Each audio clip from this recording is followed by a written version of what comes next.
Okay. അപ്പോൾ ഇന്ന് എന്താ പറയുക, നമ്മൾ പോഡ്കാസ്റ്റ് തുടങ്ങിയിട്ട് നമ്മുടെ ഫസ്റ്റ് ഗസ്റ്റായിട്ട് നമുക്ക് കിട്ടിയിരിക്കുന്ന മാത്യു സാറിനെയാണ്. നമ്മുടെ ഫ്രഷ് ഹോം എല്ലാവരും കേട്ടിട്ടുള്ള, എല്ലാവർക്കും അറിയാവുന്ന ഒരു ബ്രാൻഡ് തന്നെയാണ് ഫ്രഷ് ഹോം എന്ന് പറയുന്നത്.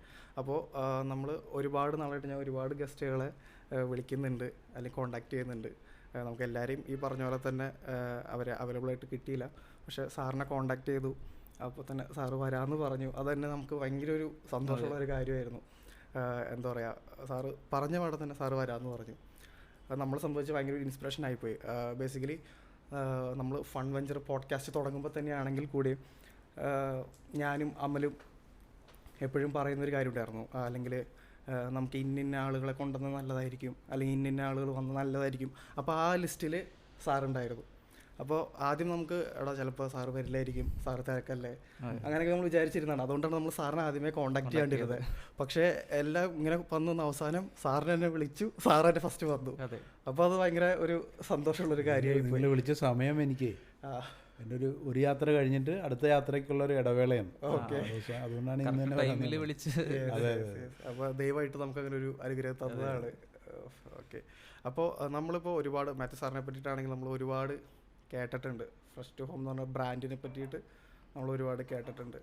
അപ്പോൾ ഫ്രഷ് ഹോം എന്ന് പറഞ്ഞൊരു ഐഡിയ സാറിൻ്റെ ഒരുപാട് സ്റ്റോറീസ് ഞാൻ കേട്ടിട്ടുണ്ട്. പക്ഷേ എങ്കിൽ കൂടിയും സാറ് ഏതൊരു ഏജിലാണ് അത് സ്റ്റാർട്ട് ചെയ്യുന്നത്? അതായത് സാറ് വർക്ക് ചെയ്തു, അത് കഴിഞ്ഞിട്ട് ബിസിനസ് സ്റ്റാർട്ട് ചെയ്യണമെന്ന് തുടങ്ങുന്ന ആ ഒരു ഏജ് ഉണ്ടല്ലോ, ആ ഒരു ഏത് ഏജിലാണ് നമ്മൾ സ്റ്റാർട്ട് ചെയ്യുന്നത്? ഏകദേശം ഞാനൊരു 30 വയസ്സൊക്കെ ആകുമ്പോഴാണ് ഞാൻ സ്വന്തം ബിസിനസ്സിലേക്ക് ഇറങ്ങുന്നത്. പിന്നെ ഒരു 10 വർഷം കഴിഞ്ഞപ്പോഴാണ് ഞാൻ ഈ ഓൺലൈനിലേക്ക് വരുന്നത്. Okay okay. അപ്പോൾ ഏകദേശം ഒരു 40 വയസ്സൊക്കെ കാണും. അപ്പോഴാണ് ഓൺലൈൻ മാർക്കറ്റിലേക്ക് വരുന്നത്. ഓക്കെ.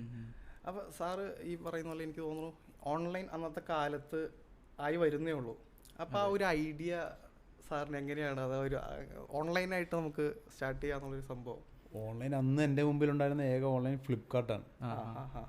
ഫ്ലിപ്കാർട്ട് എന്ന് പറഞ്ഞാൽ ഇന്ന് നിങ്ങൾ കാണുന്ന ഫ്ലിപ്കാർട്ടല്ല, ഒരു പുസ്തകങ്ങൾ മാത്രം വയ്ക്കുന്ന ഒരു ബുക്ക് ഷോപ്പാണ് ഫ്ലിപ്കാർട്ട്. ഓക്കെ. സച്ചിൻ മിൻസാലും ബെന്നി മിൻസാലും സ്വന്തം സ്കൂട്ടറെ കൊണ്ടുവന്ന് ബുക്ക് വിതരണം ചെയ്യുന്ന ആ അവസ്ഥയിലാണെന്ന് ഫ്ലിപ്കാർട്ട് നിൽക്കുന്നത്. അതുമാത്രമേ എൻ്റെ മുമ്പിൽ ഒരു ഓൺലൈൻ കമ്പനി എന്ന് പറയാൻ ഞാനിപ്പോൾ ഓർക്കുന്നുള്ളൂ. അപ്പോൾ അങ്ങനെയാണ് ഞാൻ ആ സമയത്താണ് ഇറങ്ങുന്നത്. അപ്പോൾ അന്ന് ഓൺലൈൻ കമ്പനി എന്ന് പറഞ്ഞാൽ ഓൺലൈനിൽ കൂടി ഇന്നിപ്പോൾ നമ്മൾ ഓരോ ബിസിനസ് തുടങ്ങുമ്പോൾ നിങ്ങൾ എന്താണ് അഭിമുഖീകരിച്ച ഏറ്റവും വലിയ പ്രശ്നം എന്നൊക്കെ പറയുമ്പോൾ നമ്മൾ പല കാര്യങ്ങളും പറയും. പക്ഷെ ഞാൻ ഓൺലൈൻ തുടങ്ങിയ കാലത്ത് ഞാൻ അഭിമുഖീകരിച്ച ഏറ്റവും വലിയ പ്രശ്നം കസ്റ്റമറിനോട് നിങ്ങൾക്ക് കമ്പ്യൂട്ടർ കൂടി കിട്ടും എന്ന് പറഞ്ഞ് വിശ്വസിപ്പിക്കാനായിരുന്നു. അതാണ് ഞാൻ അനുഭവിച്ച ഏറ്റവും വലിയ വിഷമം അന്നത്തെ കാലത്ത്. പക്ഷെ ഇന്ന് കാലം മാറി, ഇന്ന് ആൾക്കാർ നമ്മളെ പഠിപ്പിക്കും. അന്ന് സാറെടുത്ത ഒരു മാർക്കറ്റിംഗ് ആ ഒരു ഇതെന്തായിരുന്നു? ശരിക്കും പറഞ്ഞാൽ ഞാനിപ്പോൾ ഇപ്പോൾ നമ്മൾ ഫ്രഷ് നമുക്ക് ഒത്തിരി പൈസ മുടക്കി മാർക്കറ്റിംഗ് ചെയ്യുന്നുണ്ട്. പക്ഷേ എൻ്റെ ഒരു അനുഭവത്തിൽ മൗത്ത് ടു മൗത്ത് മാർക്കറ്റിംഗ് ആണ് ഏറ്റവും സ്ട്രോങ് ആയിട്ടുള്ളതും എന്നും നിലനിൽക്കുന്നത്. നമ്മളൊരു പരസ്യം കൊടുത്ത് മാർക്കറ്റിംഗ് നടത്തിയാൽ ആ പരസ്യം കൊടുക്കുന്ന ദിവസം ഇപ്പോൾ പ്രിൻറ്റ് മീഡിയയാണ്, ആ ദിവസം അല്ല അടുത്ത ദിവസം കുറേ ആൾക്കാർ വരും.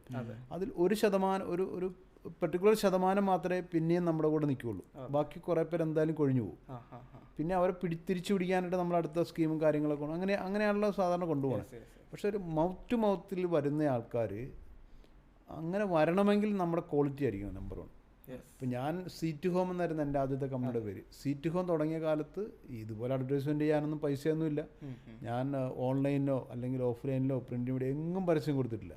പക്ഷേ എൻ്റെ സാധനം വാങ്ങി ഉപയോഗിച്ച ആൾക്കാർ അവരുടെ അയൽവാസികളോടും സുഹൃത്തുക്കളോടും ബന്ധുക്കളോടും പറഞ്ഞാണ് എൻ്റെ സീറ്റ് ഹോം വലുതായത്. അങ്ങനെയാണ് പിന്നെ ഫോബ്സിലും പത്രങ്ങളിലൊക്കെ വരാൻ തുടങ്ങിയത്. അതും പൈസ കൊടുത്തല്ലോ, അവർ ന്യൂസുകളായിട്ട് വരികയാണ്. അതെല്ലാം എന്നെ ഭയങ്കരമായിട്ട് സഹായിച്ചിട്ടുണ്ട്. എൻ്റെ നോട്ടത്തിൽ ഇപ്പോഴും മൗത്ത് ടു മൗത്ത് മാർക്കറ്റിങ്ങിലാണ് ഏറ്റവും സ്ട്രോങ് ആയിട്ടുള്ള മാർക്കറ്റ്. ഇപ്പോൾ ഈ സീറ്റ് ഹോം എന്ന് പറഞ്ഞ സംഭവം തുടങ്ങുമ്പോൾ സാറ് ഇനീഷ്യൽ സ്റ്റേജിൽ മൗത്ത് പബ്ലിസിറ്റി തന്നെയാണ് യൂസ് ചെയ്തിട്ടുള്ളത്. അങ്ങനെയാണ് അതിൻ്റെ അകത്ത് അത്രയും ഇത് വന്നത്. അത്ര ഇപ്പം ഞാൻ ഡൽഹി, ബാംഗ്ലൂർ, കൊച്ചി, തിരുവനന്തപുരം 4 സ്ഥലങ്ങളിലാണ് തുടങ്ങിയത്. ഡൽഹിയിലൊക്കെ എനിക്കും എൻ്റെ ബ്രദേഴ്സിനൊക്കെ അറിയാവുന്ന സുഹൃത്തുക്കളോടൊക്കെ പറഞ്ഞാണ് തുടങ്ങിയത്. പിന്നെ വന്ന കസ്റ്റമേഴ്സിനെ നമുക്കറിയില്ലല്ലോ. അവരെല്ലാവരും പിന്നീട് നമ്മൾ പലതും പഠിക്കാനും തിരക്കാനും തുടങ്ങിയപ്പോൾ അവരെല്ലാവരും ഇതിലേതെങ്കിലുമൊക്കെ ആൾക്കാർ പറഞ്ഞറിഞ്ഞാണ് വരുന്നത്. പക്ഷെ അവരൊന്നും പിന്നെ സീറ്റ് ഹോം തീരണവരെ നമ്മുടെ നിന്ന് പോയിട്ടുമില്ല. സ്ട്രോങ് ആയിട്ട് നമ്മളവിടെ നിന്നു. സാറ് പറഞ്ഞ പോലെ തന്നെ ക്വാളിറ്റി കൊടുത്തപ്പോഴാണല്ലോ. ഉറപ്പായിട്ടും ക്വാളിറ്റി ഇല്ലാതെ നമുക്ക് ഒരു പ്രൊഡക്റ്റിനും മുന്നോട്ട് പോകാൻ പറ്റില്ല. പണ്ടൊക്കെ ഇപ്പം ഞങ്ങൾ ഫ്രഷ് ഹോം ഇപ്പോൾ എക്സ്പോർട്ടിങ് മേഖലയിലുണ്ട്. സീ ഫുഡിൻ്റെ 100% എക്സ്പോർട്ട് ഓറിയൻറ്റഡ് യൂണിറ്റ് ഉണ്ട് ഞങ്ങൾക്ക്.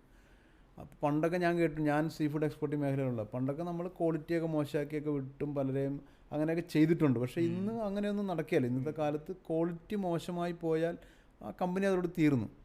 അതിപ്പോൾ ഇന്ത്യൻ മാർക്കറ്റിലായാലും ഒരു ഡൊമസ്റ്റിക് മാർക്കറ്റിലായാലും ഇൻ്റർനാഷണൽ മാർക്കറ്റിലായാലും അങ്ങനെ തന്നെ.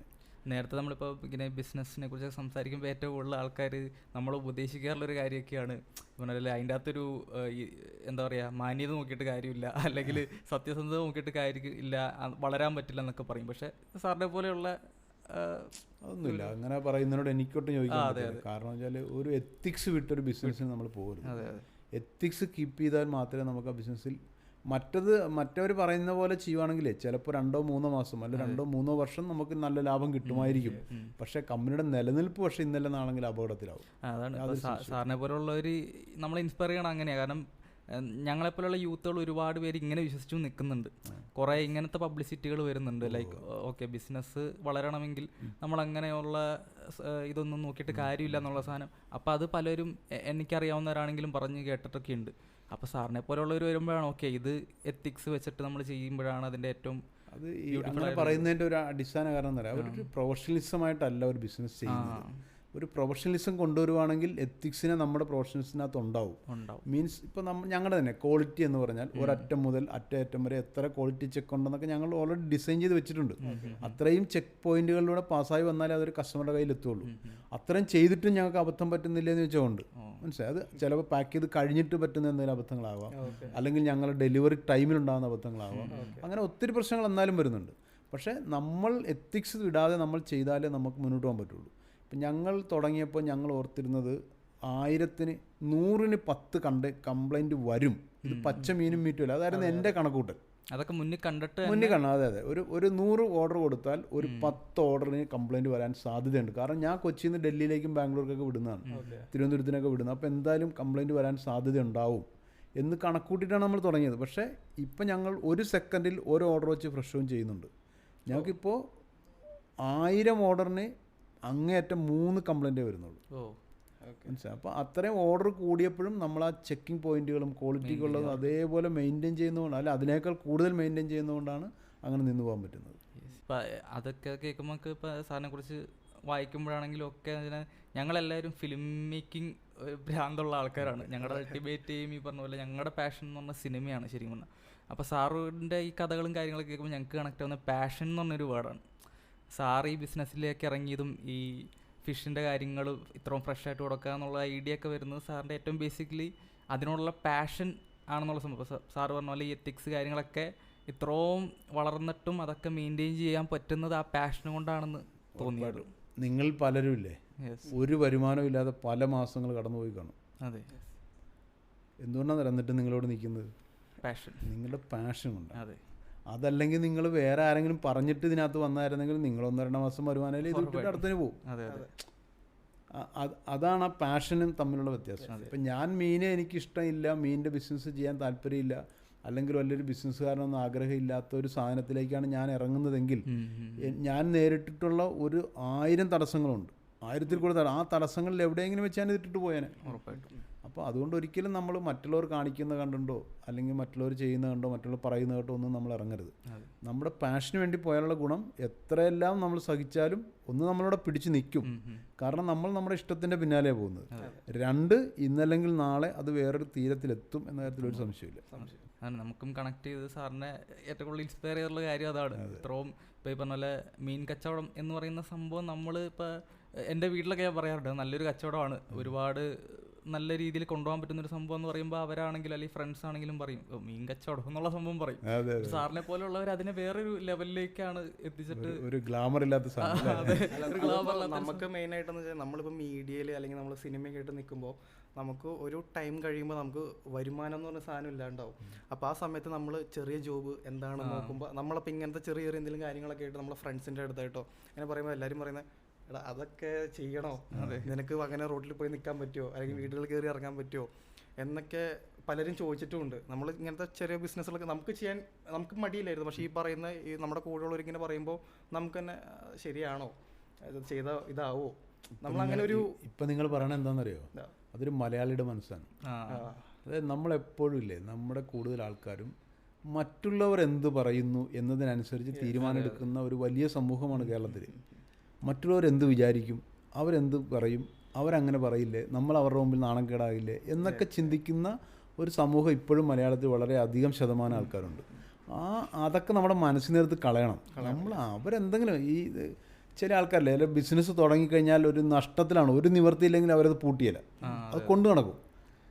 എന്തുകൊണ്ട് നിങ്ങൾ കൊണ്ടു നടക്കുമെന്ന് ചോദിച്ചാൽ ഞാൻ പൂട്ടിയ വീട്ടുകാരെന്ത് വിചാരിക്കും, സുഹൃത്തുക്കളെന്ത് വിചാരിക്കും, നാട്ടുകാരെന്ത് പറയും, അതിനെ ദുരഭിമാനം എന്ന് വേണം നമുക്ക് പറയാം. അങ്ങനത്തെ സാധനങ്ങളൊക്കെ മനസ്സിൽ നമുക്ക് നഷ്ടമാണ് കൊണ്ടുനടക്കാൻ പറ്റിയത്, കൊണ്ടുനടത്ത് കാര്യമില്ല, അപ്പം പൂട്ടിക്കണം.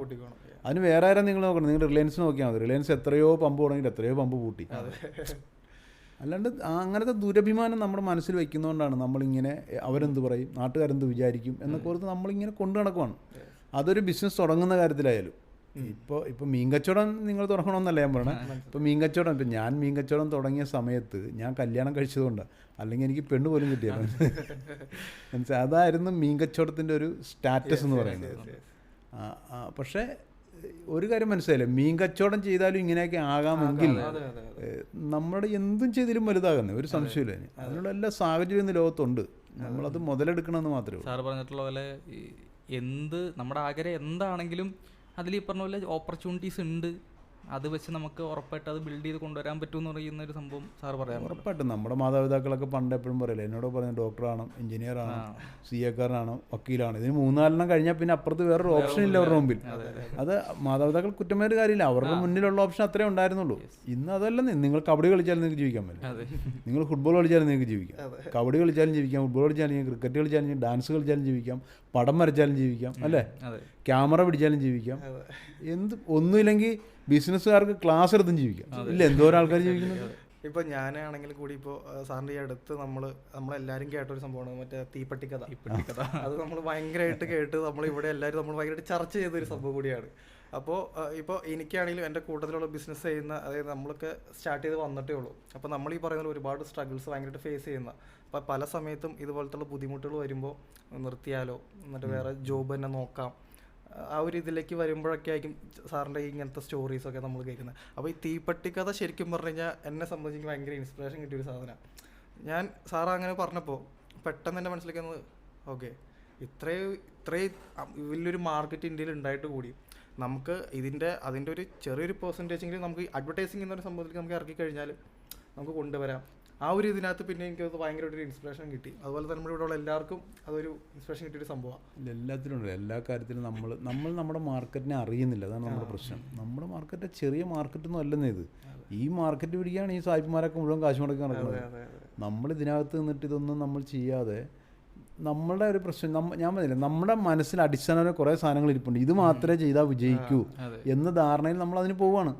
ഞാൻ ഇന്നാളെ അമേരിക്ക ഇവിടെ പോയപ്പോൾ, ദുബായിലെ ഗൾഫ് ഫുഡ് ഷോയ്ക്ക് പോയപ്പോൾ ചീനിക്കപ്പയില്ലേ, നമ്മുടെ മധുരക്കിഴങ്ങ് സ്വീറ്റ് പൊട്ടറ്റോ ഉണ്ടാക്കി കാട്ടിനകത്താക്കി ഒരാഴ്ച മിനിമം 4 കണ്ടെയ്നർ ചെയ്ത് ആ അമേരിക്കൻ കമ്പനി എക്സ്പോർട്ട് ചെയ്യുവാണ്. മീൻസ് നമ്മുടെ ഇവിടെ ആൾക്കാർ അങ്ങനെ പറഞ്ഞാൽ ചീനിക്കപ്പ എക്സ്പോർട്ട് ജീവിക്കണം എന്ന് പറഞ്ഞാൽ ഇപ്പോഴാണ് പിന്നെ ആൾക്കാർ അതിനെക്കുറിച്ച് ചിന്തിക്കാനെങ്കിലും തയ്യാറാണ്. അതിനു മുമ്പ് നമുക്കിത് ആലോചിക്കാൻ പോലും പറ്റിയില്ലായിരുന്നു. വെറുതെ നമ്മുടെ സ്വീറ്റ് പൊട്ടറ്റോ എന്ന് പറഞ്ഞാൽ ചീനിക്കപ്പ പറിച്ച് കൂടിനകത്താക്കി ആഴ്ച 4 കണ്ടെയ്നർ വെച്ച് വിട്ടുകൊണ്ടിരിക്കുകയാണ്. ആ ഗൾഫ് ഫുഡ് ഷോയ്ക്ക് ഒരു ഷോപ്പോടെ ഇടണമെങ്കിൽ തന്നെ, ഒരു സ്റ്റോളിലിടാൻ തന്നെ 40 ലക്ഷം രൂപ വേണം. അത്രയും രൂപ മുടക്കി അവരോട് വന്നിരിക്കുന്നത്. ഞാൻ എന്നിട്ടത് മനോരമയായിട്ട് സംസാരിച്ച്, മനോരമ അന്ന് എൻ്റെ ഫോട്ടോയൊക്കെ വെച്ചൊരു അതിനെക്കുറിച്ചൊരു വാർത്ത ചെയ്തായിരുന്നു.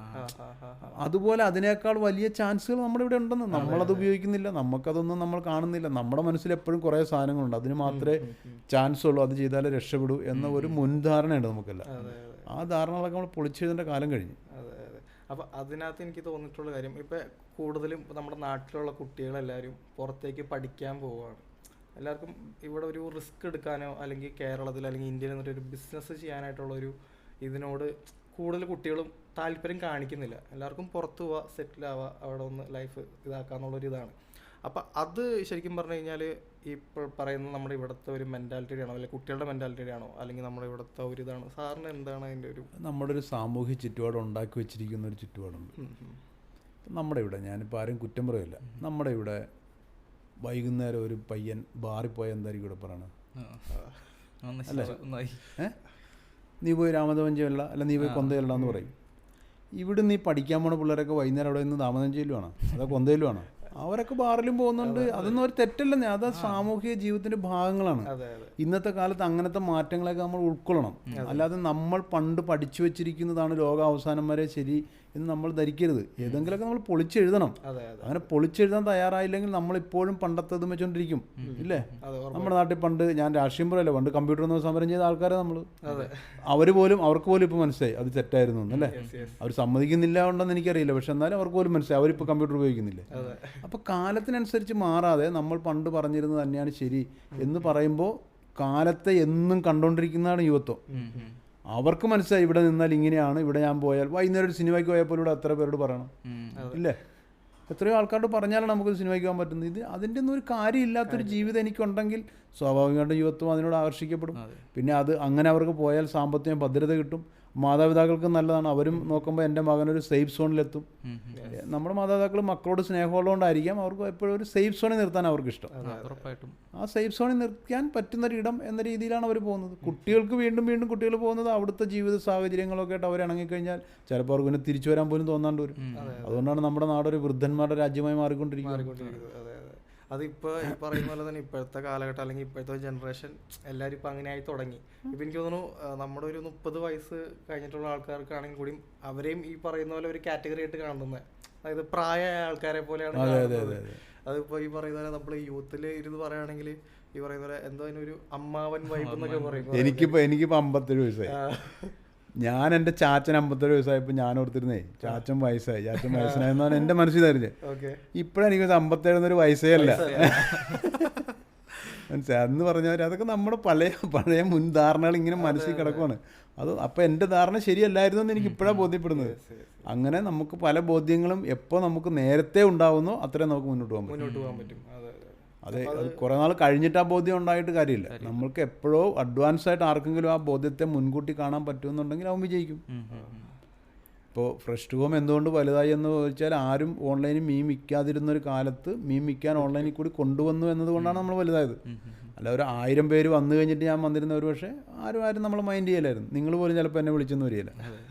ആദ്യമായി ചെയ്തത് കൊണ്ടാണ് അതിൻ്റെ ഒരു വ്യത്യാസം. നമ്മൾ സി രാധാകൃഷ്ണൻ നോവലിൽ പറയുന്ന ആ നോവലിൻ്റെ പേര് പറയണ പോലെ മുൻപേ പറക്കുന്ന പക്ഷികൾക്ക് എപ്പോഴും ഒരു സ്ഥാനം എവിടെയെങ്കിലും ഉണ്ടാവും.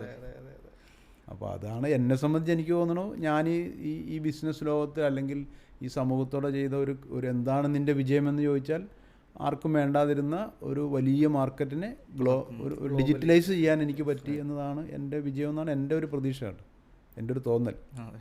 അല്ല ആ തോന്നൽ ശരിക്കും പറഞ്ഞാൽ കറക്റ്റ് തന്നെയാണ്. ഡിജിറ്റലി ശരിക്കും പറഞ്ഞാൽ നമുക്ക് ആ ഒരു സമയത്തൊക്കെ ഞാൻ ഈ 2018 കാലഘട്ടങ്ങളിലൊക്കെ നമ്മൾ ഈ പറയുന്ന പോലെ ഇടയ്ക്ക് ചിക്കനൊക്കെ വാങ്ങണ കാര്യം പറയുമ്പോൾ നമ്മൾ ഈ ഇടയ്ക്ക് സാറിൻ്റെ ഹോർഡിങ്സ് ഇങ്ങനെ കാണും. അപ്പോൾ നമ്മൾ ആപ്പിലൊക്കെ അപ്പോൾ ഞാൻ ഇങ്ങനെ കയറി നോക്കിയിട്ടൊക്കെ ഉണ്ട് ചിക്കനും കാര്യങ്ങളൊക്കെ. അപ്പോൾ ഞാൻ വീട്ടിൽ പറയും അമ്മ ചിക്കൻ വേണോ, ഞാൻ ഓർഡർ ചെയ്ത് തരാം. ചിക്കൻ ഇങ്ങനെ ഓർഡർ ചെയ്ത് കിട്ടും എന്തെങ്കിലും ചോദിച്ചിട്ടുണ്ട്. ഞാൻ പറഞ്ഞു ഇങ്ങനെ ഒരു ആപ്പ് ഉണ്ട് ഫ്രഷ് ടോം എന്നാണ് അതിൻ്റെ പേര്. അപ്പോൾ നമ്മൾ ഓർഡർ ചെയ്ത് കഴിഞ്ഞാൽ നമുക്ക് എത്ര പീസാണ് വേണ്ടത്, ഏത് പീസാണ് വേണ്ടത്, അത് നമുക്കത് അങ്ങനെ കിട്ടും എന്നൊക്കെ പറഞ്ഞിട്ടുണ്ട്. അപ്പോൾ അമ്മയ്ക്ക് ആ സമയത്ത് അത്ഭുതപ്പെട്ടു പോയിട്ടുണ്ട്. അവരെന്ന് പറഞ്ഞാൽ കടയിൽ പോയി മേടിക്കുക അല്ലെങ്കിൽ ഈ പറയുന്ന ഫിഷ് മാർക്കറ്റ് പോയി മേടിക്കുക എന്നൊരു സംഭവമായിരുന്നു. അപ്പോൾ അത് ഈ പറയുന്ന ആപ്പിൽ നിന്ന് കിട്ടുമെന്ന് പറഞ്ഞിട്ട് പിന്നെ ഒരു ഇതായി അവർക്കും ഈ പറയുന്ന ഒരു പുതിയൊരു സംഭവമായിരുന്നു. പിന്നെ ഇപ്പോൾ നമ്മൾ ഇടയ്ക്കിടയ്ക്ക് ഈ പറയുന്ന പോലെ ഫ്രഷ് ഹോം യൂസ് ചെയ്യുന്നുണ്ട്. ഞാൻ 2012 തുടങ്ങിയിട്ടേ കുറച്ച് നാൾ കഴിഞ്ഞപ്പോൾ എനിക്ക് ഒരു മാസമൊക്കെ ആയിക്കാണല്ലോ. എന്നാലും തേവരെന്ന് ഒരാൾ എന്നെ വിളിക്കുക. അന്ന് മീൻ മാത്രമേ ഉള്ളൂ കേട്ടോ, മീറ്റൊന്നുമില്ല. തേവരെന്നൊരു റിട്ടയർഡ് നേവി ഉദ്യോഗസ്ഥനാണ്. പുള്ളി അവിടെ ഇന്ത്യയിൽ എല്ലായിടത്തും ജോലി ചെയ്ത് കറങ്ങി റിട്ടയറായിട്ട് തേവരം താമസിക്കുക.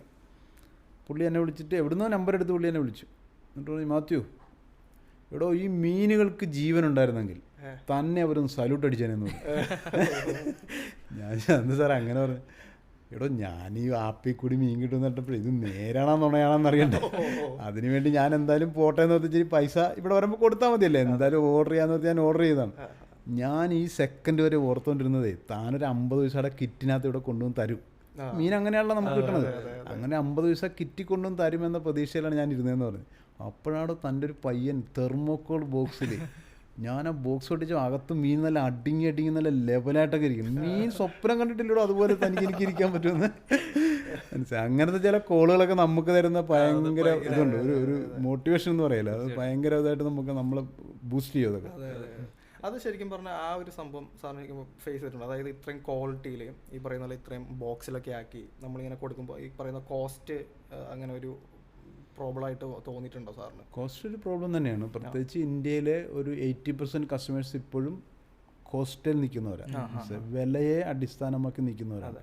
പക്ഷേ ഒരു വലിയൊരു വിഭാഗം അതിനുള്ളിൽ നിന്നുകൊണ്ട് വിലയേക്കാൾ വലുതാണ് ക്വാളിറ്റി എന്ന് ചിന്തിക്കുന്ന ഒരു ജനം ഇതിനകത്തൊരു ഒഴുകി വരുന്നുണ്ട്, പതിയെ ഷിഫ്റ്റായി വരുന്നുണ്ട്. കാരണം ഇപ്പം നമ്മൾ പറയാം, നമ്മളിപ്പോൾ ഒരു 100 രൂപ വില കുറച്ചൊരു സാധനം കിട്ടിയെന്ന് വെച്ചു, അത് വന്ന് നമ്മുടെ നാട്ടിലെ കെമിക്കലിട്ട മീനെടുത്ത് കഴിച്ചാൽ ആ 100-ൽ കൂടുതലധികം രൂപ നാളെ എല്ലാം മറ്റേ ഹോസ്പിറ്റലിൽ കൊണ്ട് കൊടുക്കേണ്ടി വരും.